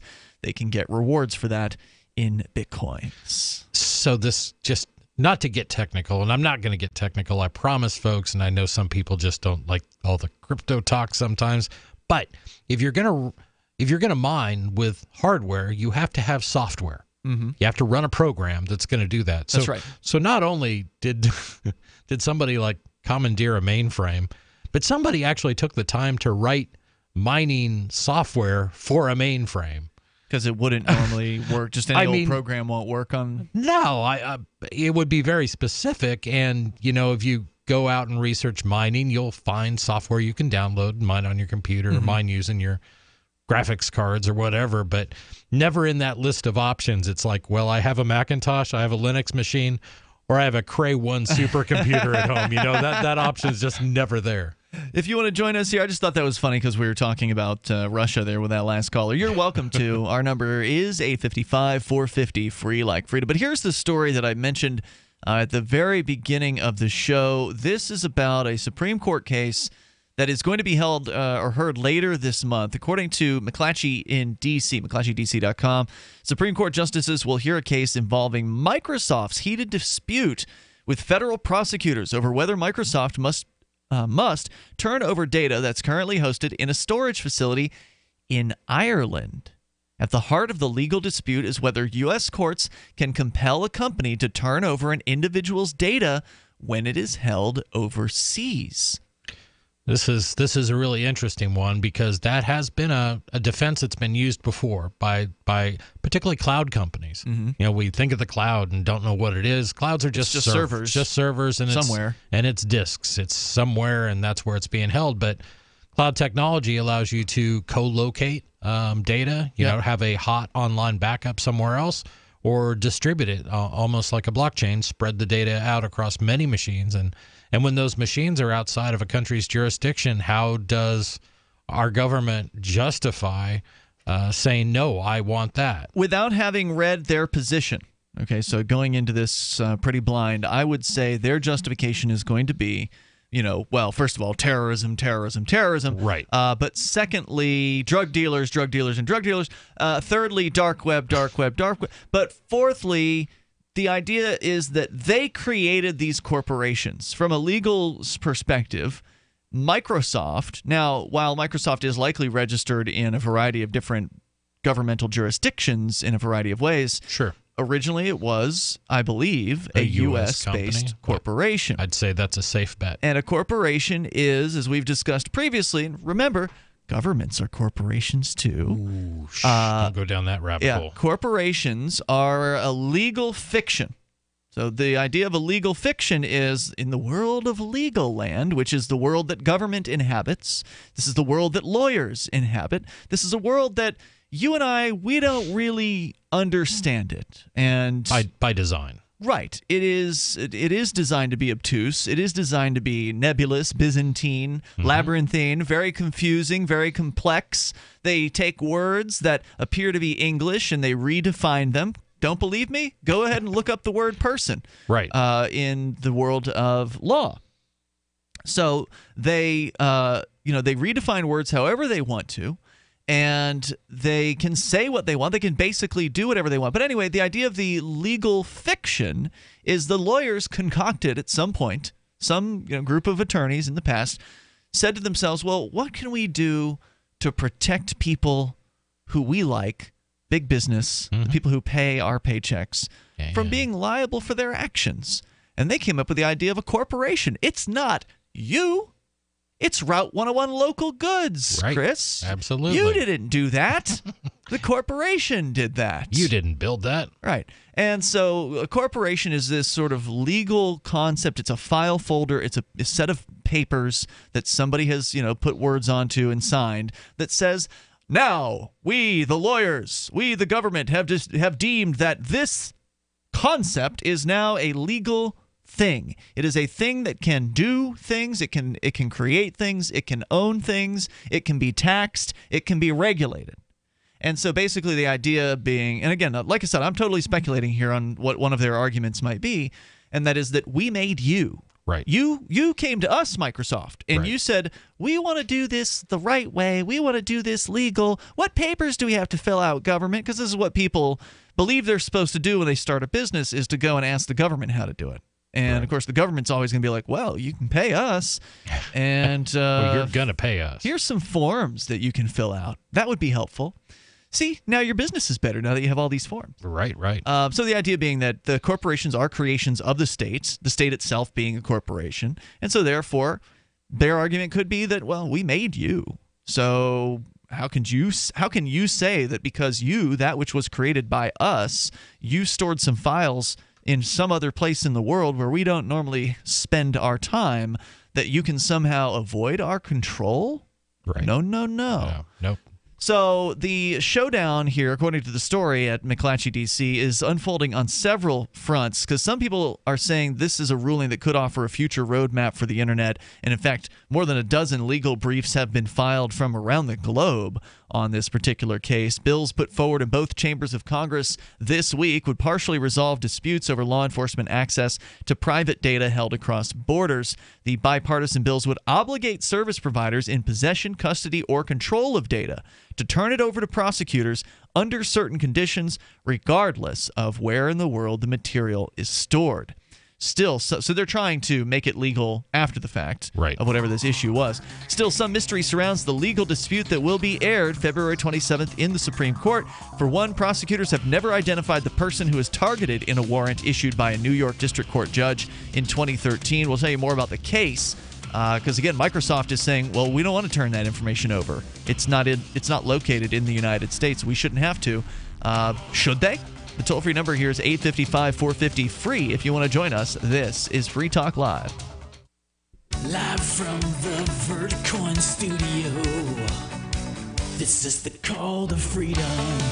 It's the Crypto Hour, brought to you by Helium 47 here on LRN.FM. When you hear the faucet, be caller 5 to get some free coins. This is the call to freedom. What's more profitable, running your business or doing bookkeeping? Doing your business, of course, but you want to keep your books so that you can maximize your tax savings, right? What if I told you that there's a person that's a bookkeeper, accountant, and law school graduate that's also a hardcore libertarian? My name is Melanie Johnson, and I hate the state. I will aggressively help you to minimize your tax exposure and maximize profits, all while staying within the law. Melanie's your best choice for your taxes and bookkeeping needs. Go to tax.freetalklive.com and check out our website, tax.freetalklive.com. Bitcoin is losing crypto market share to other digital currencies. Bitcoin's astronomical rise has led to the creation of numerous competitors like Ethereum, Ripple, and Litecoin, which have also seen massive gains in value. According to Quartz, Bitcoin made up 85% of the crypto market 1 year ago, and today it has fallen to 36%. Remember, the only way to win in the casino is to take chips off the table. Call Miles Franklin at 866-485-4346 and let us show you how to quickly turn your Bitcoin into the 5,000-year-old safety of precious metals. Miles Franklin can quickly convert your Bitcoin to precious metals with one phone call at 866-485-4346. That's Miles Franklin celebrating our 29th year in business without ever receiving a customer complaint. Call us at 866-485-4346. Fast, easy, safe, and convert your Bitcoin into gold with one phone call. I've been told no in many different ways. I give you an order and you're going to obey it. George, you can go this way. You can do that and you have to leave here. You cannot bring Simon to the rally. Walk with me. Well, I'm comfortable here, actually. Whoa, hey, who do you think you are? Excuse me. There is no video and audio allowed in this office. No, I have work today. This is... You ain't gonna make it. Wait a minute. Hey! Oh my God! Unbelievable! Why are you running from me? Because you're scared me. You What am I being detained for? You're being served. What is this? You're being served. What is this? Bureaucrats have a funny way of telling people no. That's the sound of the men working on the chain. Derek J's Victimless Crime Spree. Watch it for free and order the Director's Cut DVD at victimlesscrimespree.com. Some of you asked, and now we've delivered. LRN.FM's live Keene, New Hampshire studio shows are now streamed in HD on Twitch. Visit our channel at twitch.lrn.fm and give it a follow. If you have Amazon Prime, you get one free subscription on Twitch. If you use it on our channel, Twitch will give LRN.FM a monthly piece of your Prime subscription cost. So please watch, follow, share, and subscribe to twitch.lrn.fm. That's twitch.lrn.fm. The new 4th edition of Healing Our World, The Compassion of Libertarianism will take your understanding of liberty to a deeper level and has over 1,300 updated references, new cartoons, and a foreword by Dr. Ron Paul. With discounts for multiple book purchases, the 4th edition of Healing Our World is a great gift for the liberals, pragmatists, environmentalists, and Christians in your life who think libertarianism is cold-hearted. Get yours today at healing.freetalklive.com and use promo code FTL for a $5 discount. This is the Liberty Radio Network, broadcasting the latest liberty-oriented audio content 24 hours a day at LRN.FM.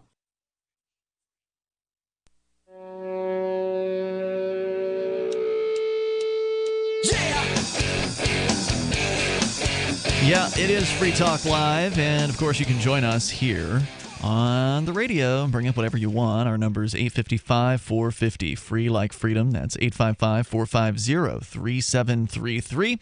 As you can, of course, join us in our Discord chat. There are voice chat rooms and text chat rooms on a variety of different topics. Listeners are in multiple rooms as we speak. So head on over, get interactive. Chris and I are both in there as well.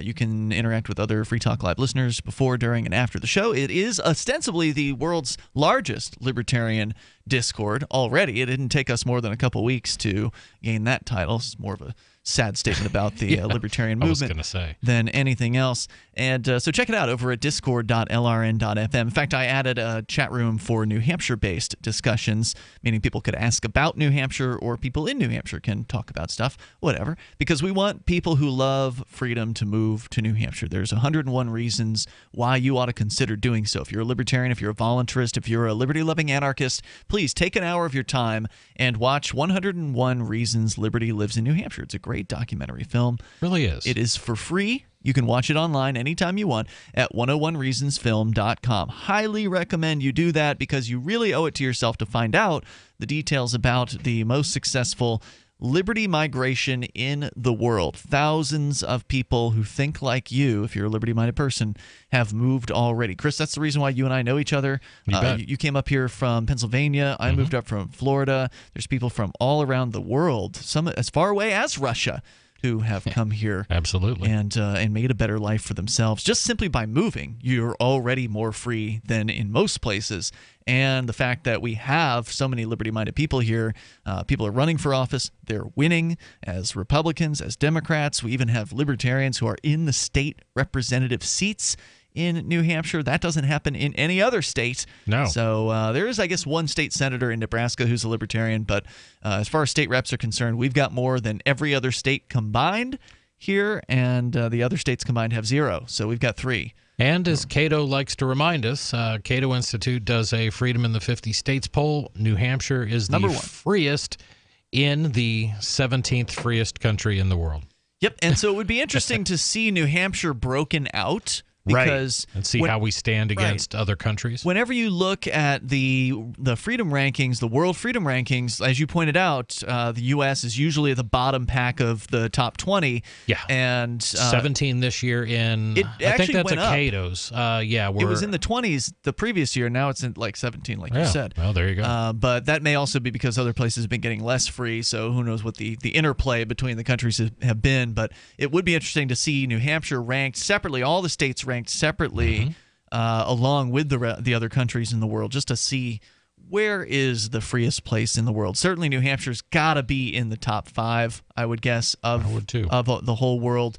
Hong Kong's a tough one to beat. They've been dominating the top of the charts for a long time, but it would be interesting to see if it was a neck-and-neck kind of fight. You know what, though? Not a day goes by that I don't sit here and go, there's something more we can change. There's a whole lot left to do. In New Hampshire. In New Hampshire. Oh, yeah. Can you imagine? God. I can't even New Hampshire's imagine not free. Living in a California or a New York or someplace like that. I can't even comprehend it. I had to choose the freest place I could be. So go to 101reasonsfilm.com. You can check that out there. You can interact with other people who are inside and outside of New Hampshire on our Discord at discord.lrn.fm. So we've been talking about the disturbing case out of the Supreme Court. It's going to be heard later this month. It is a case brought by Microsoft, actually, and they are challenging the federal government in its demands that Microsoft turn over information regarding some clients or whatever, that they've got data that's being stored outside of the United States. And the story is going to tell us a little bit more about it. It's by Tim Johnson at McClatchydC.com.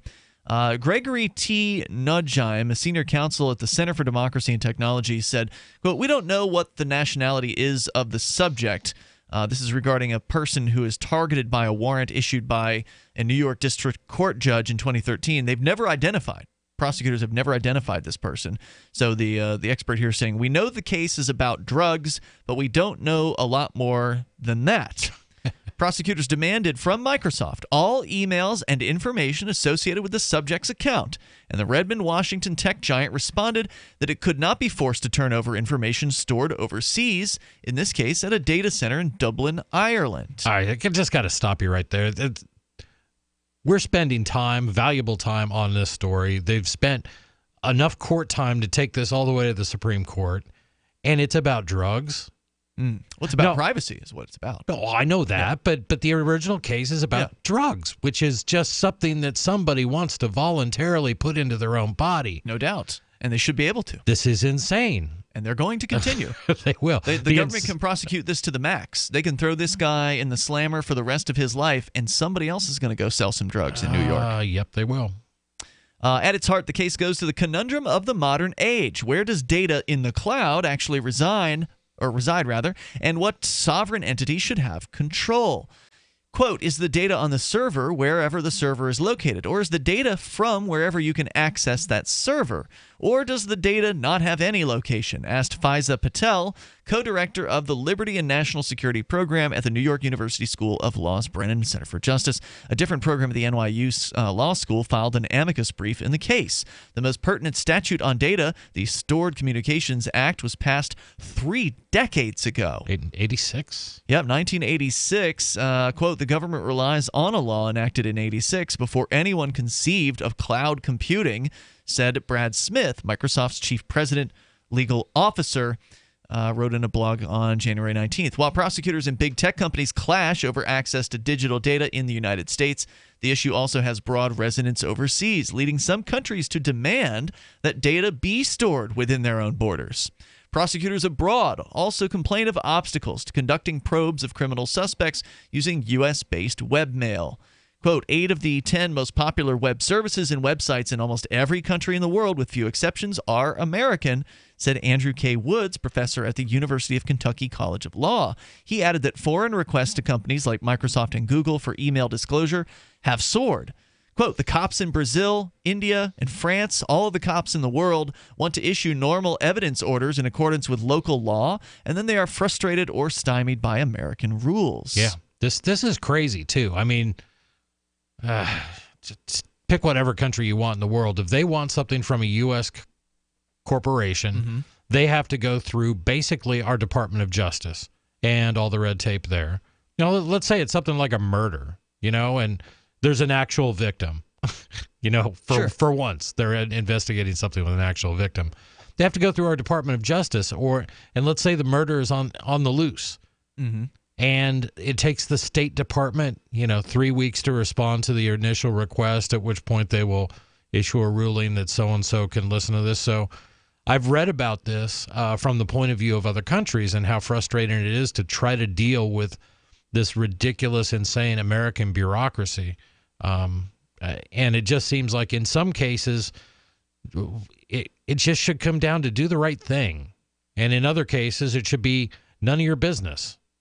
Do you know what I mean? Yeah, I definitely know what you mean. Although, in some cases, when the government is coming after somebody for something, the opinions differ as far as what the right thing to do is. Oh, I get it. Maybe the government's prosecuting somebody that didn't do it, and right. They're looking for any kind of shred of evidence that can convict this person, and maybe there's an email conversation in that person's inbox that may, lend some credence to the prosecutor's just fallacious claims. I don't know, but may have nothing to do with any of it, but may still be illegal. But by helping the prosecution in that case, you may be helping put an innocent man in prison, even though it may seem like the right thing to do because we're investigating a murder. Yeah, my argument here is that you don't need government in the middle of all this. You could handle all this with, prosecutors, independent prosecutors, dealing with independent companies and dealing with just somebody to arbitrate this. This whole thing of inserting government into a dispute between two parties, that's what this comes down to. That's what we do. Wood cited a hypothetical case in which a Londoner is a suspect in the murder of a fellow Brit, a crime investigated by local police. He said everything about this case is British, but the police can't go to Google and compel them to give the content of the suspect's email account. They'll have to go through the mutual legal assistance process. And that's not only slow, but it's also, they say, an affront to British sovereignty, unquote. The U.S. government has struck mutual legal assistance treaties, or MLATs, with about a third of the world's countries. It's a mechanism that, while useful, can clog the wheels of justice. It's a slow and laborious process. It often takes months, if not years, for governments to respond, said Jennifer Daskell, former attorney in the National Security Division of the Justice Department. She now teaches at a college. More criminal cases than ever involve digital evidence, she said, and the volume of these requests is just going to keep on increasing exponentially. The toll-free number is 855-450-FREE like freedom, unless, of course, we were to end the war on drugs, and they wouldn't have near as much to actually investigate in the first place. Hour 3 is coming up. You can share your thoughts. It's about time something new came along for better selling and buying online. And I found it. What now, Marge? It's buysellmakeoffer.com. Never heard of it. It's a brand new company. That's why you've never heard of it. It's the newest and best way to sell any products online. I did all the research. Sell my car? Yes. Our home? Yep. My golf bag? Your golf clubs. All of them. How about your purse collection hoard? Hey, now. You said any product. Right. I did. We get 30 days free. Really? Packages starting from only $9.95. And buysellmakeoffer.com will never charge item fees, ever. Never. And this is cool. Listen to this. You can even use Skype or video to show your items. That's cool. Yes. All we have to do is go to the website, sign up, and then load our stuff to sell. I love this site. Buysellmakeoffer.com. Buysellmakeoffer.com. You got it? Buysellmakeoffer.com. Buysellmakeoffer.com. Better selling, better buying. Cell 411 is a free app for Android and iOS that replaces government-controlled 911. Cell 411 allows you to preset a group of friends or private organizations to show up at any emergency. Cell 411 is a nightmare for the state because it proves their so-called services aren't needed. Cell 411 has had thousands of installs, and of course it's covered by the BIPCOT no government license. Cell 411 because your friends won't shoot you when you're in trouble. Without the government, who would build the emergency services? You and Cell 411. Get it today at GetCell411.com. Here's a chance to do a little activism while you're cruising Facebook, Twitter, or Google+. Between the LOL cats, the recipes, the hot girls, and the inspirational sunrise memes, Free Talk Live's posts pass by your newsfeed. Like them, comment. It gives us more exposure. If you don't see our posts, click like at facebook.freetalklive.com and then hover over it to click Get Notifications. It's an easy way to spread the ideas of liberty a bit further. I know you're busy, but you can spare that tenth of a calorie it takes to click on something. facebook.freetalklive.com. You're listening to the live edition of Free Talk Live. Hour number 3 is next after the news here on the Liberty Radio Network at LRN.FM. From Keene in the Shire, the Liberty Media capital of the world, this is Daryl W. Perry, host of FPP Radio News for Saturday, February 10th, 2018. Silver is trading at $16.36 per ounce. Gold is valued at $1,316 per ounce. Zen Cash is trading at $39, and the average price of Bitcoin is $8,608. Antiwar.com reports the latest brief government shutdown in the U.S. on Friday has resulted in a new budget deal, which cements not only the huge 2018 budget, but also a promised military spending increase for 2019. This means in excess of $1.4 trillion in promised military spending over the next 2 years, with $700 billion in 2018 and at least $716 billion in 2019, a number analysts say was far beyond what anyone thought was possible for a guarantee. That $716 billion, after all, is just the baseline increase agreed to as of now, and if there's one thing the House and Senate can be relied upon to do, it's to spend weeks trying to one-up each other on a final military spending bill that ends up spending more than anyone had ever requested in the first place. Pentagon officials seem most excited about it being a guarantee, which might preclude them having to do a little song and dance before the right congressional committees later this year, and which analysts say is a big win for defense hawks who always want more money irrespective of what it's being spent on. Every purchase you make from one of my affiliates at shop.fppradio.com helps fund FPP Radio. That's shop.fppradio.com.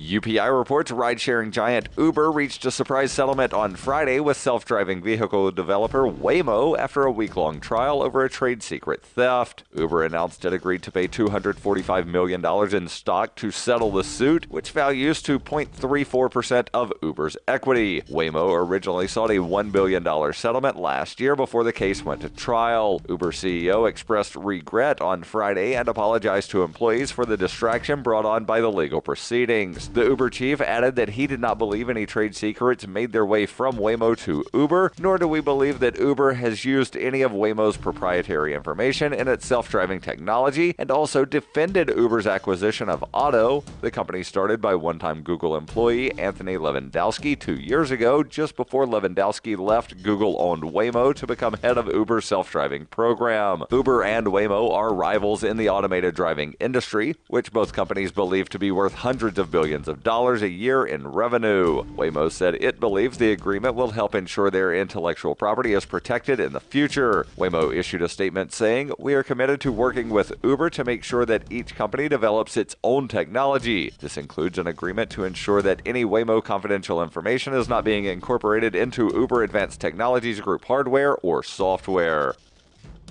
For over 40 years, Roberts & Roberts Brokerage has been a trusted source for buying and selling precious metals. Gold, silver, platinum, and palladium. They don't feed the banks. They're Bitcoin preferred and have removed the minimum purchase amount for all orders paid in the digital currency. Call Roberts & Roberts Brokerage today for knowledgeable advice on buying and selling precious metals and a forward-thinking approach to new technologies. 800-874-9760 or visit online at rrbi.co.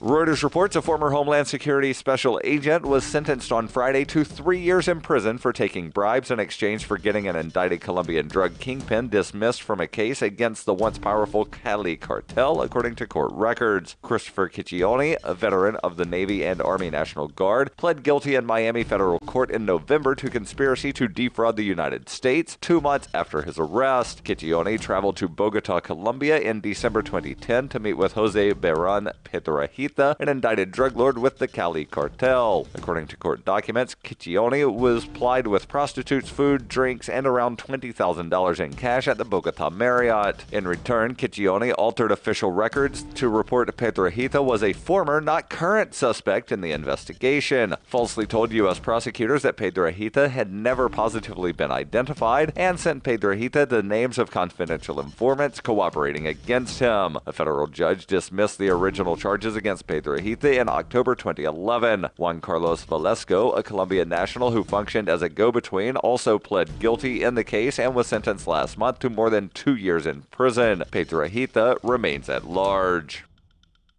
This has been FPP Radio News. Online at fppradio.com. Right now, it's looking like tonight's record $500 million Powerball drawing could be cancelled, as embarrassed lottery officials have admitted they lost the balls. Douglas Bronstein, deputy director of the Multi-State Lottery Association, addressed the press moments ago. We have a quote. "We know how important the balls are to a successful drawing. I saw them the other day, and I'm sure they'll turn up somewhere." Bronstein says it's usually marketing director Ben Callahan's job to keep an eye on the balls, but when reached for comment, Callahan said he just sits next to the balls. It's not his job to know where they are every second of every day. According to Bronstein, it's crucial they find the balls before tonight's drawing. Quote, "We'd love to use different balls, but these ones have the numbers on them." Bronstein added that once they figure out where the balls are, they promise to keep them in some sort of case instead of just lying around the office. When we return, we'll meet some of the undeterred Powerball superfans who are camping out before the big drawing dressed as their favorite numbers. This is the Onion News Network.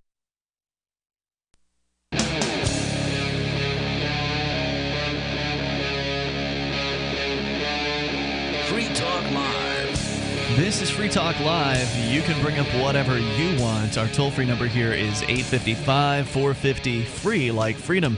Are you one of the people out there who believes that the government, whatever government, that the government should have the ability to invade personal data, to invade corporate data, to invade whatever data they want to? They should have the ability to get into anything, any device, any file, because, well, terrorism, or because drug dealing, or because, you fill in the boogeyman. Money laundering. Money laundering, that's another one. Money laundering, etc. Because that's what we're talking about right now, is the U.S. federal government is once again trying to expand its purview. It's, by the way, in the studio tonight, Ian. And Chris. The story is coming from McClatchydC.com about a Supreme Court case brought by Microsoft that is going to be heard toward the end of this month regarding some data that was stored about one of their customers on servers in, I think it was Iceland or Ireland. Ireland, I think. Ireland. And it was just an email, I think. That's an email account, right. Yeah. And the Microsoft told the government, nope, we're not turning this data over to you because we don't have to. We believe that because it's not located in the United States, it is therefore not underneath your jurisdiction. It's Irish data. So, go ahead and take a long walk off a short pier where you're actually going to stand up for our customers' privacy in this one instance. So, good for Microsoft. Way to go, Microsoft. In this case, we'll continue with more of what's going on, what's at stake, who's interested in seeing this happen. I mean, this is one of those topics where I just don't expect anybody to ever call and defend the government. But I know there must be people out there that think, yeah, the government should just be able to get into everything. Absolutely. So I've got nothing to hide, Ian. That's the kind of person I want to hear from tonight. If you're out there, our phone lines are open for you. Our number is 855-450-FREE like freedom. That's 855-450-3733. And you can Skype in at Skype username LRN.FM. Plus, we've got the on-air call-in line over on Discord. And actually, I just noticed that we've got somebody in said Discord call-in line. Oopsie Daisy is with us on the line here tonight in Discord. Hello, Oopsie Daisy. You got to unmute your microphone, though. Otherwise, actually, that's my fault. I didn't actually hit the connect button. Hello, Oopsie Daisy. You are on Free Talk Live. Are you with us here tonight? Calling from the Discord on-air call-in room. Oopsie Daisy going once. Oopsie Daisy going twice. We'll check back with her. She's still got that microphone muted. Once that mute goes away, I will try her. Right here. There she is. Where are you calling from tonight? I'm calling you from Toronto. All right, then. What's on your mind?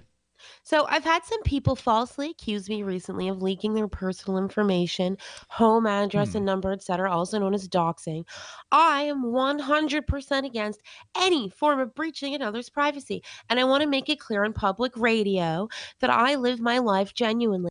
I do not dabble in the lame, cowardly act of doxing, DDoSing, or lying. I'm sorry that some people feel they need to slander my reputation with fallacious nonsense, but I am confident that how I conduct myself speaks for itself. Are you reading a prepared statement? I certainly am. I had to write it out for reasons. And one final message. Yeah, sure. One final message to those of you who do DDoS and dox people because they've upset you. You have lost. Neener.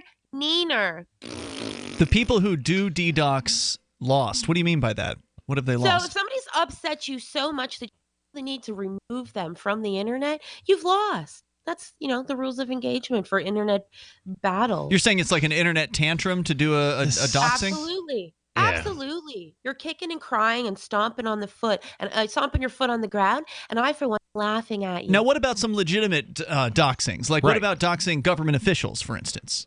If they're doing something bad and you're doxing them and opening that up so that they stop doing bad things and hurting people, I'm all for that. Okay, all right, but just a spat over the internet. A little spat that over doesn't personal petty issues. Right. Get Say out in of Discord, maybe?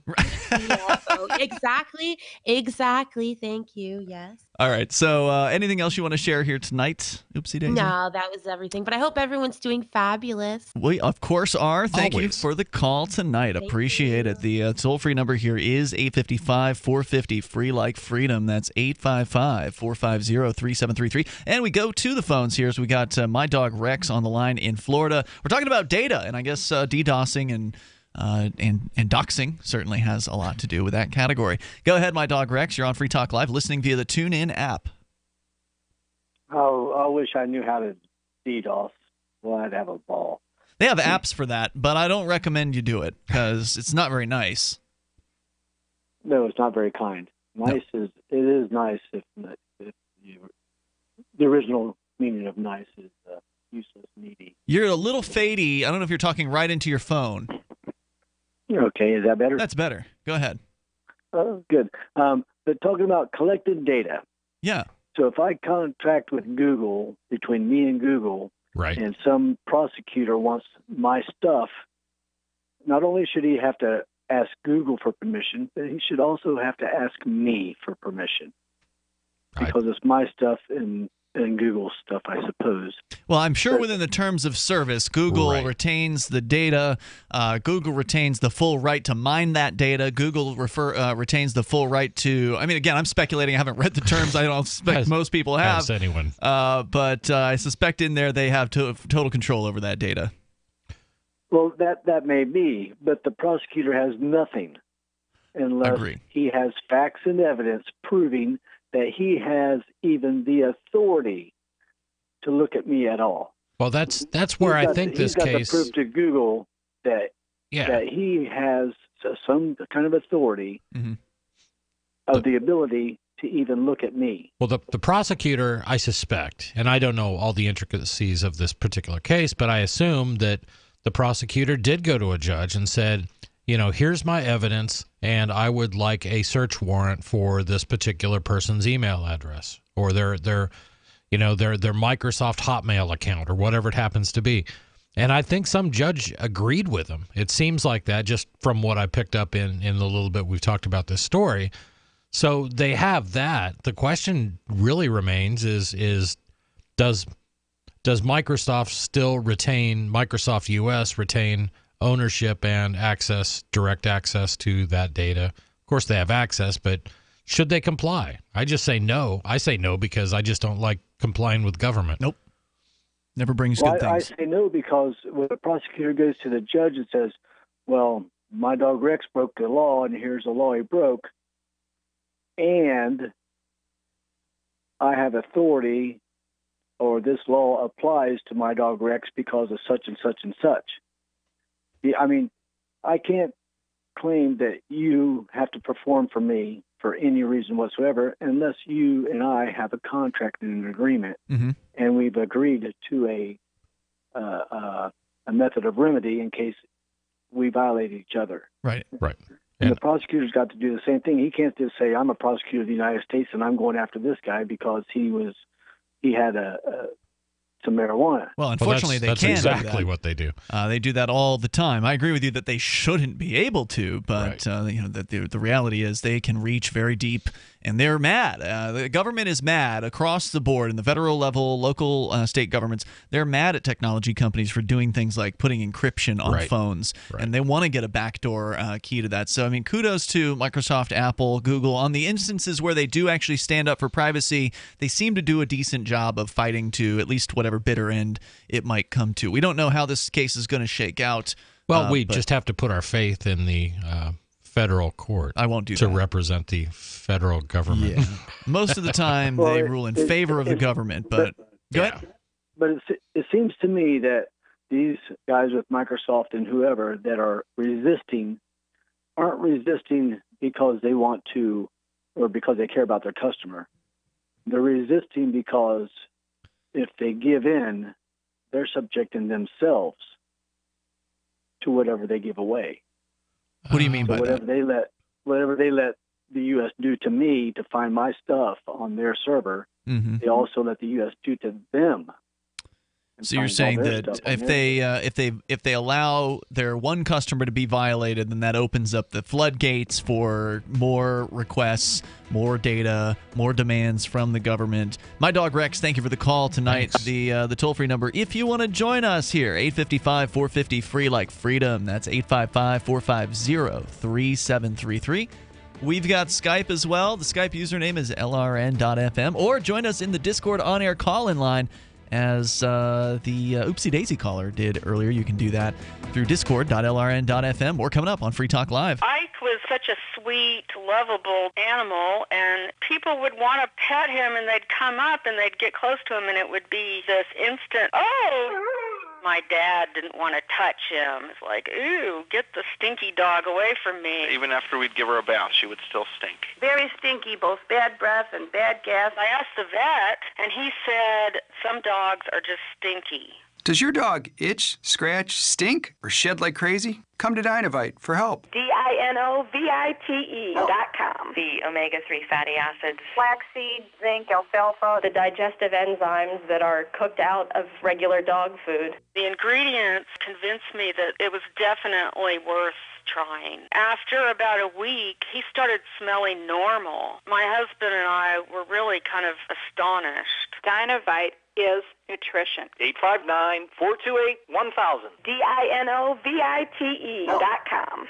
I got my Blink home security system delivered right to my door. I downloaded the app and it walked me right through the easy setup. Even with my complicated router system, I was done in like 10 minutes. Now it notifies me whenever something moves in front of the wireless cameras, or I can just check it whenever I want right from my phone. And I got you a deal. Get 3 Blink cams for what the other guys charge you for 1, plus an extra 10% off. Visit blinkprotect.com/FTL. blinkprotect.com/FTL. blinkprotect.com/FTL. I've said it many times on air, and I'll say it here. The New Hampshire Liberty Alliance is one of the most important organizations for freedom in the world. New Hampshire is ground zero for freedom, and the NHLA is the best organization at promoting effective liberty activism. This ad is sponsored by Free Talk Live, and I, Mark Edge, am a lifetime member because I believe in the NHLA. Please check them out at nhliberty.org. Not everyone can move right now, but you can support the cause. Donate top cryptocurrencies or old-fashioned U.S. dollars, nhliberty.org. Visit their website and see what they're all about, nhliberty.org.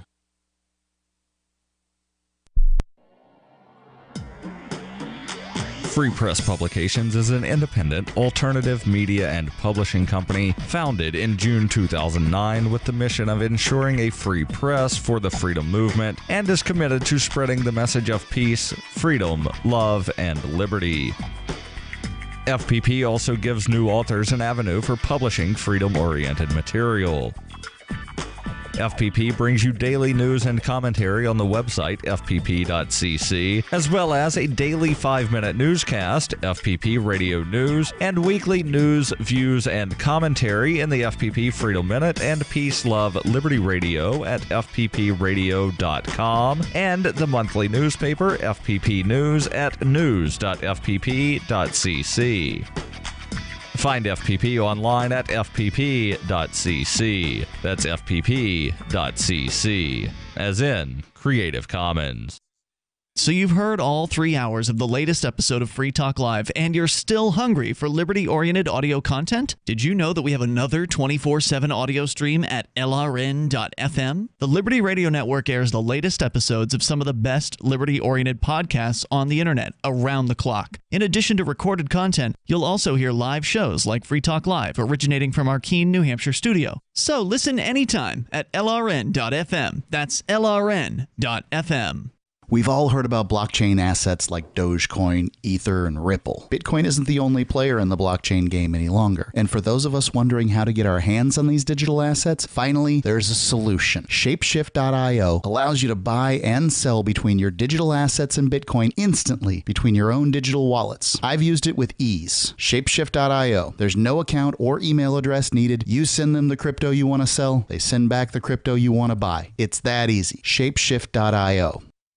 You can sign up to receive the latest about the Liberty Radio Network via our email updates at updates.lrn.fm. That's updates.lrn.fm.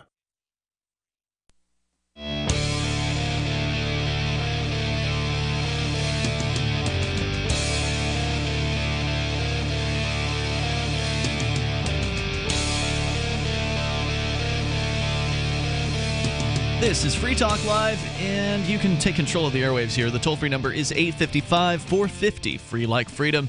It's 855-450-3733. We've got Skype as well, so feel free to Skype in at Skype username LRN.FM. But you can't trust Microsoft to keep your privacy safe, even though they are taking the right position in this court case against the U.S. federal government. This one specific case. Yeah, they're doing the right thing here. They're pushing back. They're saying, no, we're not going to share our data with you, government, because it doesn't exist in the United States. And so therefore we say, the Microsoft people say, that the jurisdiction does not extend to the server in Ireland. But this is a big case. I mean, we shouldn't really belittle this, because this is everybody's data. That. Yeah, everybody's data is in the cloud now. I am belittling Microsoft as a company that you can't trust for protecting your privacy.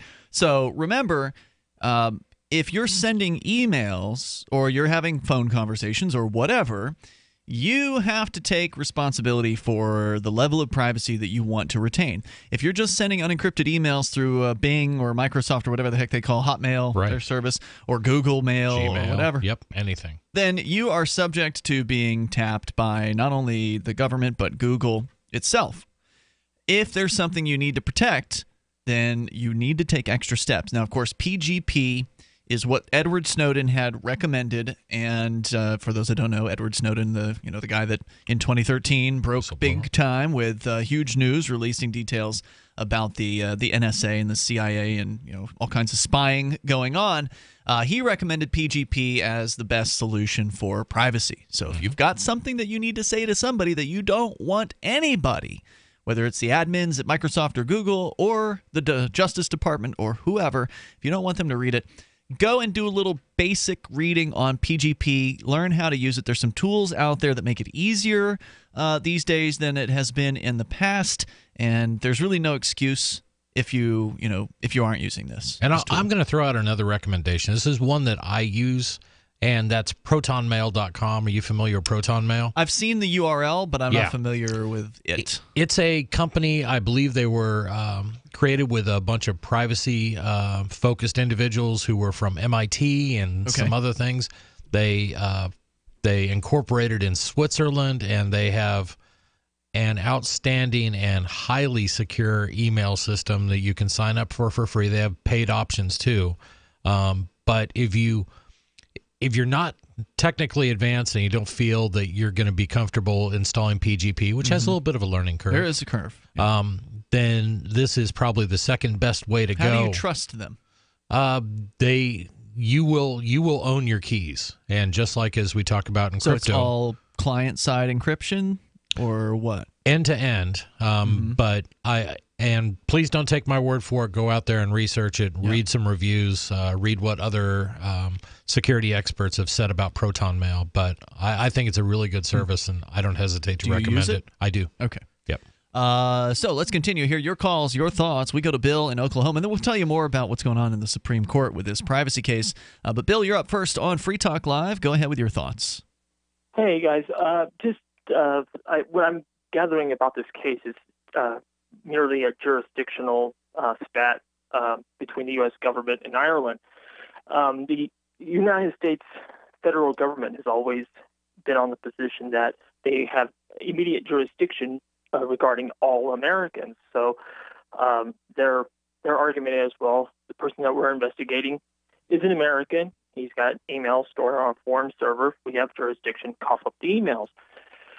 The problem that the United States government's going to have is that the Ireland government's going to get involved, and it's going to turn into a country. I mean, even if they do win the Supreme Court case, they still have to capitulate to the Irish government to get that information. I don't see how that's going to happen.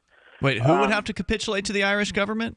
The U.S.? The U.S. government. Why? Yeah. Well, they're going to have to convince them not to put up any roadblocks against the Irish data. Well, why would the Irish government put up a roadblock? I mean, if Microsoft is forced to reveal it, they're just going to be forced to reveal it. The Irish government wouldn't have any interest in stepping in, would they? But one could say, I mean, maybe Microsoft Ireland, because like you said, they are going to be incorporated everywhere around the world. Maybe they say, you know what, we're not done here. Let's file suit in Irish court to deny access to the server. I would love to see it play out that way. The problem we often get into is the whole, sort of the Five Eyes program, where a number of countries sort of just go around all the court systems and they just share stuff. The ruling's going to be, if the ruling is against Microsoft, the ruling's going to be against the U.S. version of Microsoft, Correct. And specifically the people who are running that operation. And if they don't comply with that ruling, they'll be in contempt of court. They're not going to want to do that. They're not going to be able to lean on the Irish government to protect them from a U.S. contempt of court charge. Actually, they can. How? They can. They would be able to, because they are also incorporated in the country of Ireland. So they're going to want to have the Irish government involved in order to say, look, we're doing business in Ireland. We're not breaking any laws in Ireland. Protect us from this foreign aggression. I'd love to see it happen. I just, color me skeptical that the Irish government would, number one, be interested in that, and number two, that would in any way protect the principals from, in the U.S. from facing contempt of court. I mean, contempt of court is an incredibly powerful power of the Western court system. It's basically something you can't fight against. Right. Right. Well, this brings me to point number two. A previous caller was talking about how he wanted to not only have the government contact, in his scenario, Google, but they contact him as well. There's a problem with that. It's called a third-party doctrine, and that's what the government's been leaning on all these years to get information to basically bypass the end user and go straight to the companies. Mm-hmm. And we need to get that changed first and foremost if we are going to have any quorum of privacy whatsoever. Well, good luck changing anything towards being more private with the federal government. I don't see that coming. I think you're probably better off seceding. And I really do believe this. I'm not making excuses for Microsoft or for the federal government or anything else, but this all comes down to personal responsibility. And we were talking a little bit about PGP and things like that.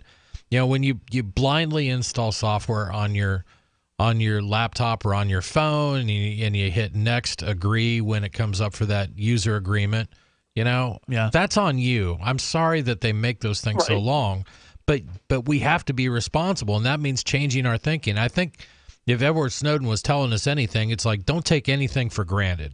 And don't assume that anybody out there is going to protect you. You do it. And like he did in those interviews, you crawl underneath a sheet What? and type in your password. Oh, so nobody with a camera can He was extremely paranoid. Wow, that's amazing. Hey, Bill, thanks for the call tonight. I appreciate the opinion. The toll-free number here is 855-450-FREE, 855-450-3733. We've got Skype at Skype username LRN.FM. We've also got the Discord on-air call-in line where there's somebody waiting right now, so we'll get to that too. You can join the Discord chat. It's hot and heavy at the moment. Go to discord.lrn.fm. Get in the most popular libertarian Discord server apparently on the planet. That's discord.lrn.fm. We got more coming up here on the live Saturday edition. This is Free Talk Live. It's a no-brainer. A Big Berkey water filter is the one you need, period. You need a water filter that removes chlorine, fluoride, pharmaceuticals, BPA, and other endocrine disruptors, pesticides, bacteria, viruses, and much more, right? And does it all at only 2 cents per gallon. Get the original and most trusted name in gravity water filtration, Big Berkey. And now GCN listeners receive 5% off ceramic filter systems using code GCN. Call or click 1-877-99-BERKEY or BigBerkeyWaterFilters.com. That's 1-877-99-BERKEY.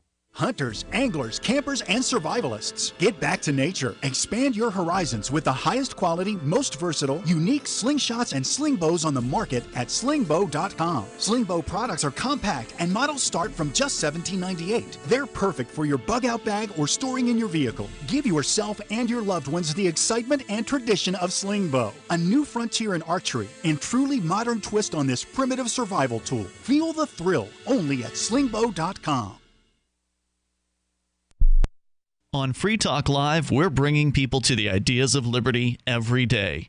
From wrestling superstars like Glenn Jacobs. You guys really are having an impact, I believe. Like I said, a lot of where I am now is due to listening to Free Talk Live. You changed my mind on some very important issues years ago. To random people tuning in on the radio. I was kind of stuck in the left-right paradigm. I heard your show by chance on a Saturday night. From there, I went on, joined the Free State Project, and become an amplifier. So, I mean, that's really the reason why I amp is because I know that if it wasn't for you guys being on as many stations as you are, I never would have found the ideas of liberty. Your amp will directly change more lives by getting Free Talk Live in front of people looking for talk radio online and on the air. When you amp Free Talk Live, you get perks like access to the AMP-only Facebook group and AMP podcast. Visit amp.freetalklive.com. When you hear the word lobbyist, you probably think about greedy corporations, but not all lobbyists are the same. Some are fighting for the freedoms you hold dear. Liberty Lobby LLC is doing just that in New Hampshire, working hard to represent you, not some special interest group. You can help by going to libertylobby.info, where your contribution will give us the tools we need to ensure that your voice is heard. Visit libertylobby.info today to find out more. LRN.FM is proud to announce our official listening apps for Android and iOS devices. Now you can easily tune into our streams anywhere, anytime on your smartphone or tablet. Just visit apps.lrn.fm or search for LRN.FM in the Android or Apple app stores. Please download, rate us 5 stars, then share the link on your social media and let your friends and family know how you're listening to LRN.FM. Download it now, free at apps.lrn.fm. The Free State Project has reached its goal of 20,000 liberty lovers who've pledged to move to New Hampshire and get active to achieve liberty in our lifetime. Perhaps you're trying to figure out what part of New Hampshire should be your destination. If so, consider Keene. You'll find more than 150 reasons to move to Keene at move.freekeene.com. Keene is famous for its historic, publicity-generating activism, as well as being the liberty media capital of the world. It's home to freekeene.com, New Hampshire's destination for liberty activism, news, and opinion. For years, we've been compiling over 150 reasons to move to Keene at move.freekeene.com, where you'll learn about some of what's happening here and what makes Keene a great place to live. If you love liberty, you'll probably enjoy anywhere you end up in the Shire. But do your due diligence first. Please visit move.freekeene.com for the full list of over 150 reasons to move to Keene. That's move.freekeene.com. What's up next? Visit the Liberty Radio Network program guide to find out at shows.lrn.fm. That's shows.lrn.fm.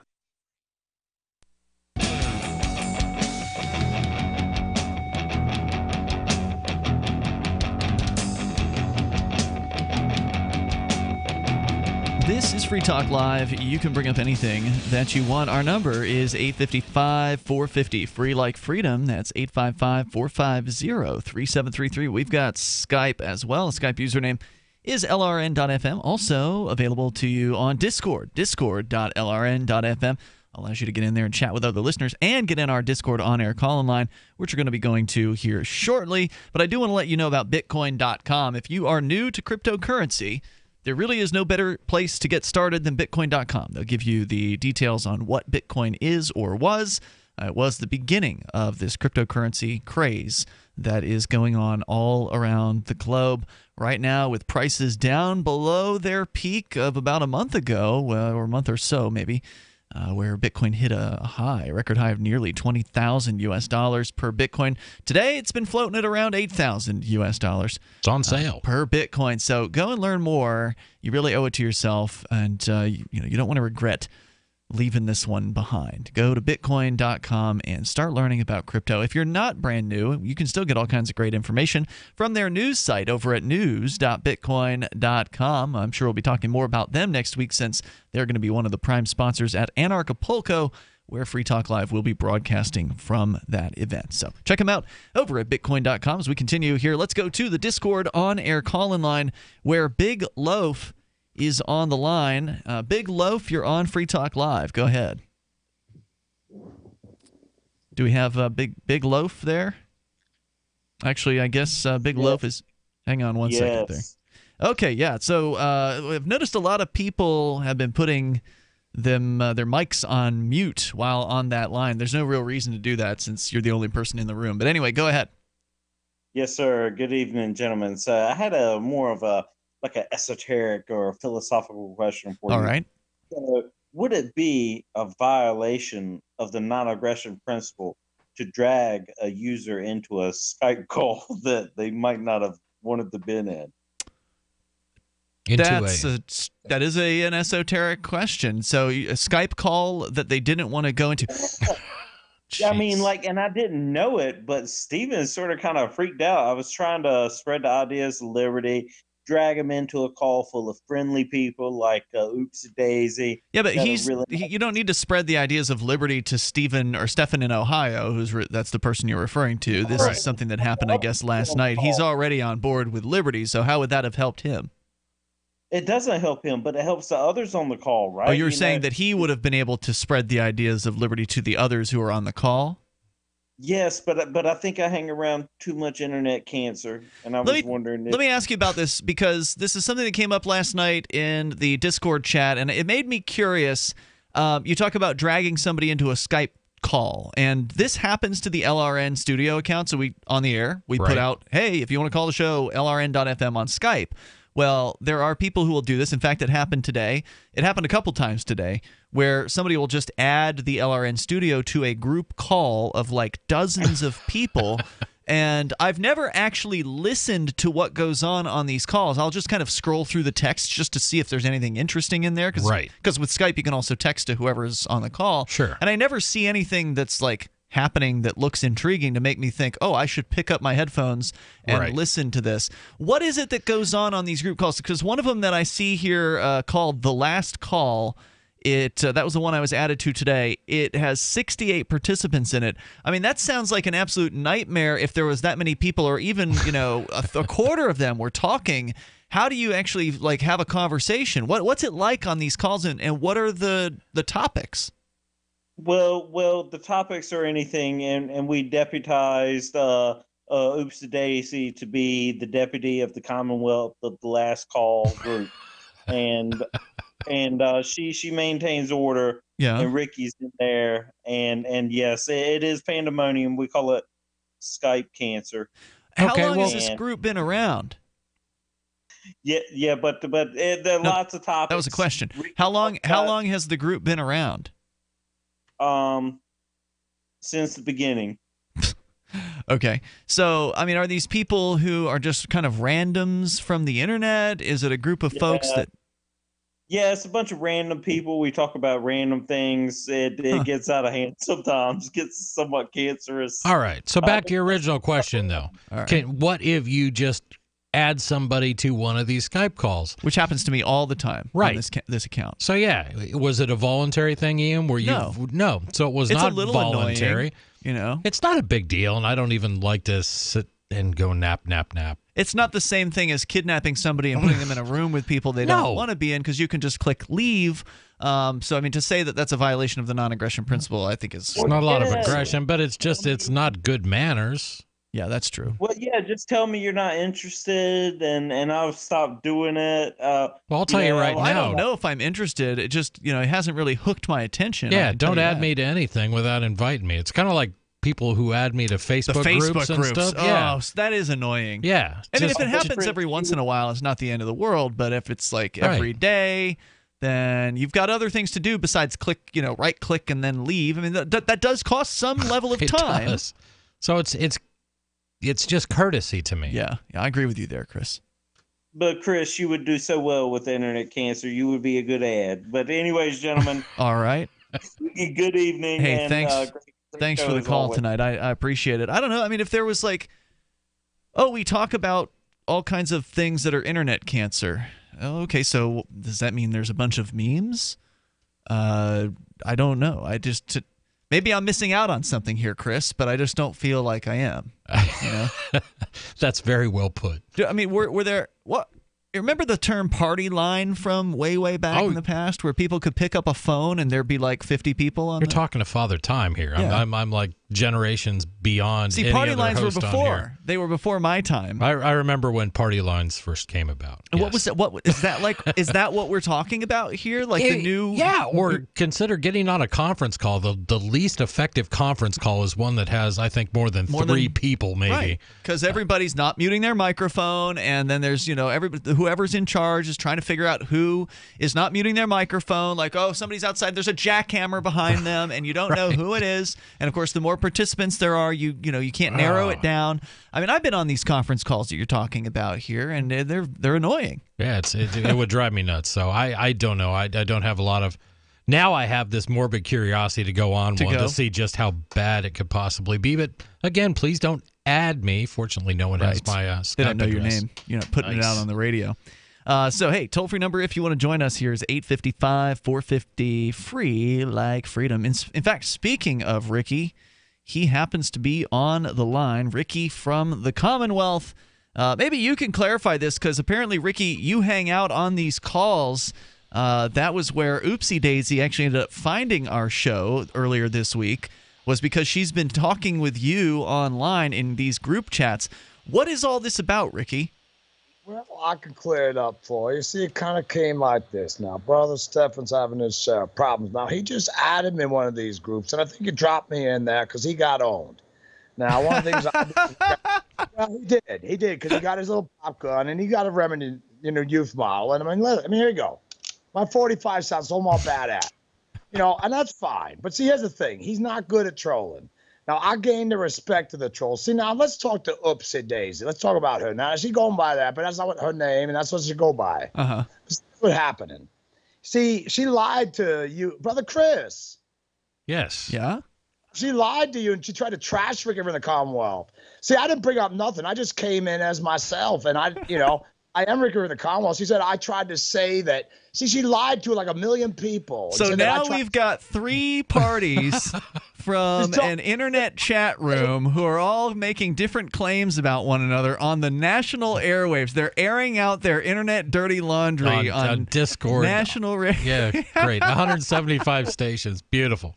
This is mixed media, right? This is the new media here, where we're on, like you said, 175 stations. We've got a Twitch audience now, and Ricky is having it out with people from a chat room on the international airwaves. Thank you for the call, Ricky. We'll talk to you again, I'm sure. And it's news, at least here. There's more coming up here in moments, right? Because Stefan did a rage quit from the Discord last night. It was a very big deal. It's a soap opera. Last evening. So apparently some people are taking this internet stuff way too seriously. This is Free Talk Live.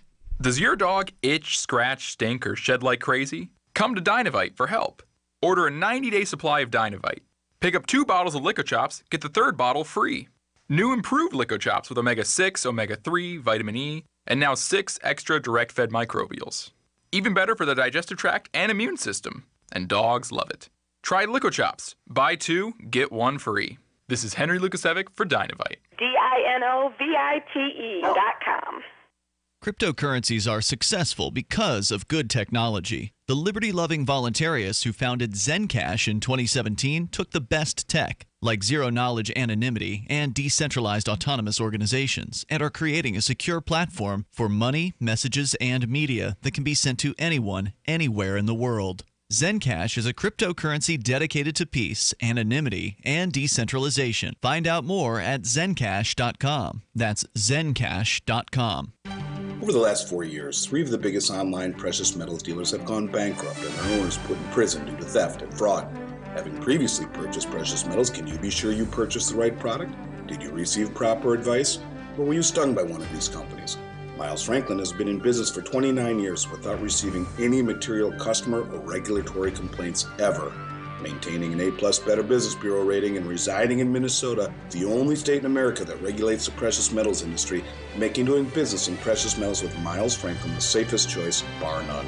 Call us at 866-485-4346 and let us review your portfolio at no commitment whatsoever. Again, that's 866-485-4346. Get the peace of mind you deserve in working with a precious metals company with a reputation like Miles Franklin. Again, that's 866-485-4346. Miles Franklin Precious Metals, the name you can trust.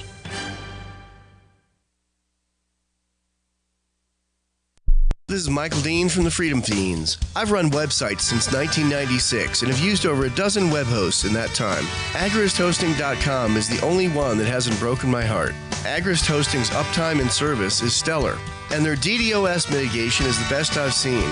That's important because if you tell the truth in this world, you'll ruffle feathers. And some people will try dirty tricks to silence your voice. No matter what the haters hit us with, Agrist Hosting keeps our websites online. If you have a mission-critical commercial presence or a world-changing activism site, you cannot tolerate any skullduggery.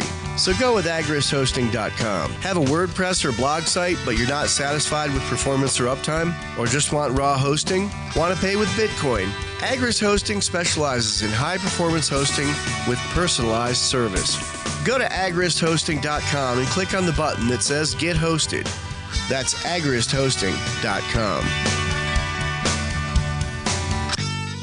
There are lots of ways to listen to Free Talk Live. Our podcast has been around since podcasts began, and now the FTL feed is loaded with content besides our full show archives. Did you know that we make it easy for you to customize your podcast subscriptions? We have different feeds, one that includes only our full shows, one with just the Daily Digest, and one with just the Edgington Post. You decide what you listen to. It's quick and easy to customize your feeds at feeds.freetalklive.com. That's feeds.freetalklive.com.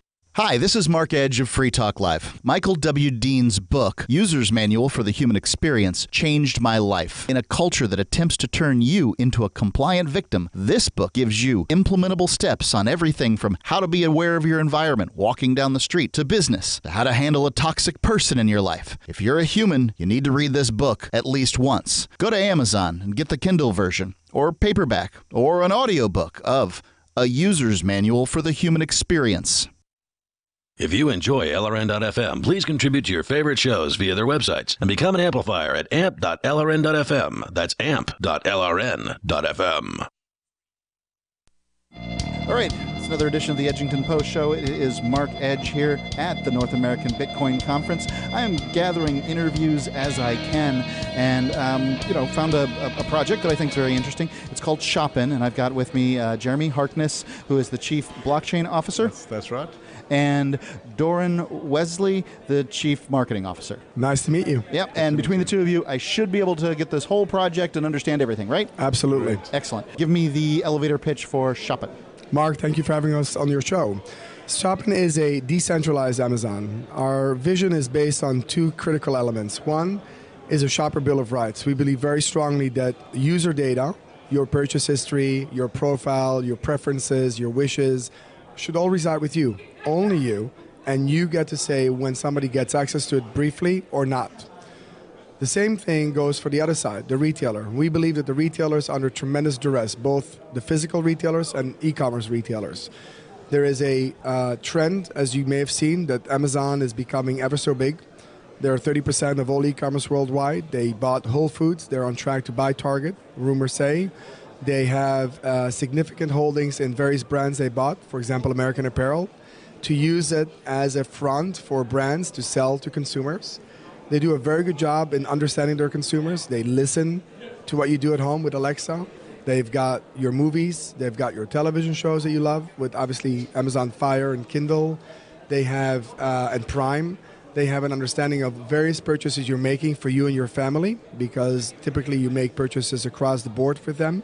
And they have it for about 19 years. So they really understand who you are, versus a regular retailer that may see you a couple of times a year and may see you only for one specific product. For example, you may go to Nike just for shoes, and they don't know that you may like orange shirts because they only know your shoe size.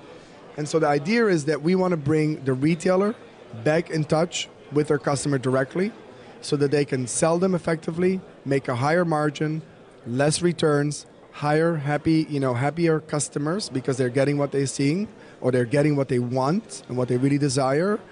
And we want to make sure that the users, we as the users, don't feel that our data is being traded without our knowledge, and that we get rewarded for the time that we give a retailer to communicate with us. Jeremy, how do you limit the use of a retailer? Once I give my information, suddenly I can take it back. Where does this happen in the world? So the retailer onboards their users with our system, and in doing so they allow the user to pull that data back into a database essentially, which is on a blockchain. And from that point onwards, they own that data, and it's under their control. So in the event where they move to another retailer to do some shopping on another online store, the artificial intelligence which we employ will read their data and their shopping history and inform the new retailer what they're most likely to buy within their existing stock or whatever's in their holdings. So Inventory, yep. Sorry, I said that word 10 times today already. I couldn't think of it for some reason. But essentially, they don't get direct access to your data. They only get it by proxy through the AI. So the AI is permissioned by you during this interaction, and it then informs the retailer of what it should be showing you. So the user can limit it. I mean, is this the default that the user limits the sharing of information Correct. for a short time and then takes it back, or can they just say, I like this retailer and give the information long term? No, by default, there's essentially only during that interaction with that retailer does our AI have access to that information. Okay. After that fact, and by the way, we don't. It's like looking at the information to make your decisions, and then when you're not there, you can't see it. So the retailer never sees the information. Our AI cannot see the information if you're not interacting with the system either. So you as an individual own the rights to that information at all times. Doron, it looks like you've got the you got the dynamic duo of marketing buzzwords right now, which is blockchain and AI going on in shopping. Yes. We're very fortunate with that. So, how are you? How are these two things working together to make this a more viable project? And when can we expect this to sort of occur? So we're trying to put meaning behind those words, right? We're not trying to just create a token for the sake of a token. We're trying to actually create an economy on top of it. I think that the interesting part is that a lot of retailers that trade around the world are going to be faced with GDPR laws, which is a privacy law that's coming online in Europe, and they need to find a solution that's going to work for them. And the blockchain is a solution that allows us to create identities that people will hold and they manage, and therefore the retailer can benefit actually from getting with our program and being on top of this technology, because by definition, if a user owns the data and they're the only ones that can give permission or deny permission for access to this information, by definition, they're compliant with GDPR laws. The other part about it, which is really interesting, is when we talk about... What are these laws? You gave an acronym there that I'm not familiar with. GDPR is General Data Protection Rules or regulations. And it's worldwide or where? It's going to come live in May of this year in Europe. Okay. And what it means is that you as a consumer, a European citizen, is the only owner of your data, which means that, let's say that you don't want Facebook to have your data, you can tell Facebook, give me back my data. And Facebook has to comply with it within a couple of days. It also means that for US retailers, they can no longer host European citizens on American servers. They actually have to be in Europe on European soil in order to comply with the law and make sure that when a European citizen is asking to revoke access to their data or restrict access to the data, that they comply with it. Once something's implemented, we have the crowd's letting out here, so if anybody hears it, this is a convention. People. It's Yes. real. It's authentic, right? Once something gets implemented on the level of the European Union, Yes. for instance, I believe the European Union is responsible for the USB plug. Like they said, we're going to have the cell phone companies can stop doing this whole, GSM. TSM. What's that term? GSM. GSM. Yeah, that was the standard for European cell phone service, and they did it also with many other items. Yes. Yep. So anyway, they brought continuity to it, the project, and it's nice to be able to take somebody else's charger and plug it into your cell phone now, and it charges. And I'd love it if we could get this the wall plugs worldwide looking the same too. That would be awesome. But my expectation is that once you have this rule that you mentioned here, I couldn't tell you I know there was a G involved. GDPR. GDPR. Once that rule is implemented in the mid 2018, this year, then my expectation would be that you would see that go global simply because to comply in Europe, they have to comply. Since they have to comply in Europe, they might as well comply everywhere. Typically, I think that you're absolutely right. The European Union has been a leader in many standards that other countries then follow because they want to do business, obviously, with the European Union. It's the largest bloc of consumers next to, obviously, China. And so I think you're right. I think that there is, and we know already that in the U.S. there is a legislation that's making its way through a variety of chambers that is going to address some of it in the United States as well. It's an easy, by the way, legislation. This is a mom and pop legislation. It's not blue, it's not red. You can easily say it's a bipartisan deal. Oh, everybody wants it, but exactly. I don't know how implementable it is for most companies. And remember, there's one important part that people forget, and while blockchain is a buzzword and decentralization is a buzzword, the reason that people like Jeremy are so interesting is it's not just the belief that they want people to own their own data. When you have data in a cloud environment, you have a honeypot. It's a honeypot effect, meaning that the barrier of entry to hack a database makes it much more lucrative because once you hack it, it may take you 2 months, but once you hack it, you have access to 500,000, 1 million, 150 million consumers simultaneously. Yeah, this is the argument against giving the governments, biometric data for IDs is because, they're going to lose it. They lose it all the time. I would highly recommend you asking Jeremy about that because he actually is working on an amazing solution. But the point I was trying to make specifically for you is that because of blockchain, everybody will have their individual data, and so for a hacker to hack, it would literally mean that they would have to go to each individual person and hack them, which makes it less interesting for them. So, Jeremy, what is the solution? Okay, so essentially, if you look at the world today, most people's data is owned by corporates and companies around the world. They essentially use this data to monetize you in various ways. I see things as slightly differently. Now that we have the technology using blockchain to give the ownership of your data, whether it's your doctor's records, whether it's your interactions with your lawyer or your accountant, or your credentials from universities, or the people you've worked for, should all belong in a database that you hold the keys to and you share when you want to, not under anyone else's condition, and they can't resell it. So you at all times have control of it. To hear the rest of this great interview, just go to archives.freetalklive.com and then get the MP3. Look for today's date, download it, or just listen on the website. archives.freetalklive.com.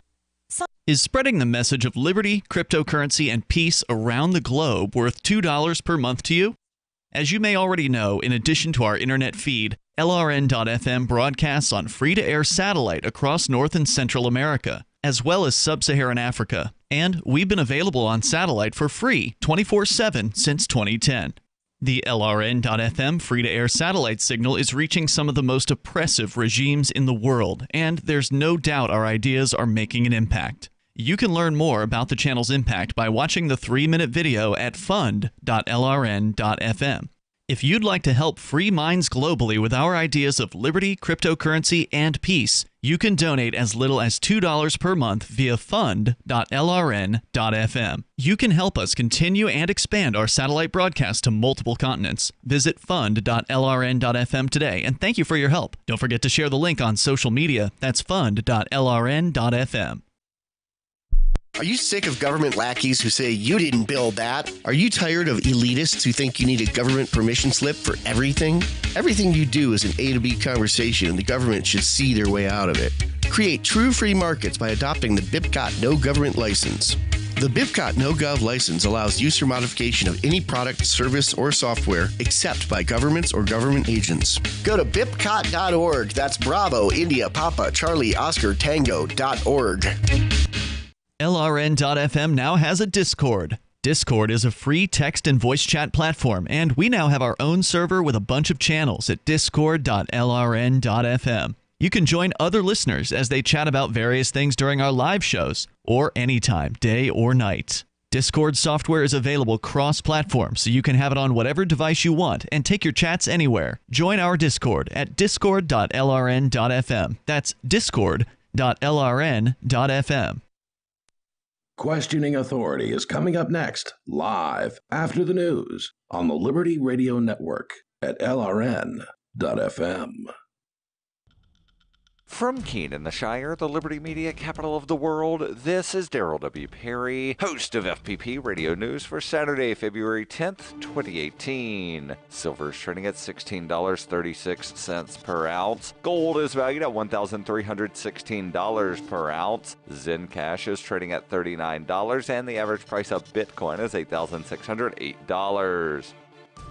Antiwar.com reports the latest brief government shutdown in the U.S. on Friday has resulted in a new budget deal, which cements not only the huge 2018 budget, but also a promised military spending increase for 2019. This means in excess of $1.4 trillion in promised military spending over the next 2 years, with $700 billion in 2018 and at least $716 billion in 2019, a number analysts say was far beyond what anyone thought was possible for a guarantee. That $716 billion, after all, is just the baseline increase agreed to as of now, and if there's one thing the House and Senate can be relied upon to do, it's to spend weeks trying to one-up each other on a final military spending bill that ends up spending more than anyone had ever requested in the first place. Pentagon officials seem most excited about it being a guarantee, which might preclude them having to do a little song and dance before the right congressional committees later this year, and which analysts say is a big win for defense hawks who always want more money irrespective of what it's being spent on.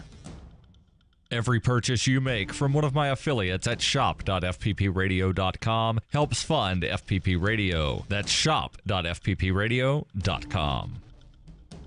UPI reports ride-sharing giant Uber reached a surprise settlement on Friday with self-driving vehicle developer Waymo after a week-long trial over a trade secret theft. Uber announced it agreed to pay $245 million in stock to settle the suit, which values to 0.34% of Uber's equity. Waymo originally sought a $1 billion settlement last year before the case went to trial. Uber CEO expressed regret on Friday and apologized to employees for the distraction brought on by the legal proceedings. The Uber chief added that he did not believe any trade secrets made their way from Waymo to Uber, nor do we believe that Uber has used any of Waymo's proprietary information in its self-driving technology, and also defended Uber's acquisition of Otto. The company started by one-time Google employee Anthony Lewandowski 2 years ago, just before Lewandowski left Google-owned Waymo to become head of Uber's self-driving program. Uber and Waymo are rivals in the automated driving industry, which both companies believe to be worth hundreds of billions of dollars a year in revenue. Waymo said it believes the agreement will help ensure their intellectual property is protected in the future. Waymo issued a statement saying, "We are committed to working with Uber to make sure that each company develops its own technology. This includes an agreement to ensure that any Waymo confidential information is not being incorporated into Uber Advanced Technologies Group hardware or software."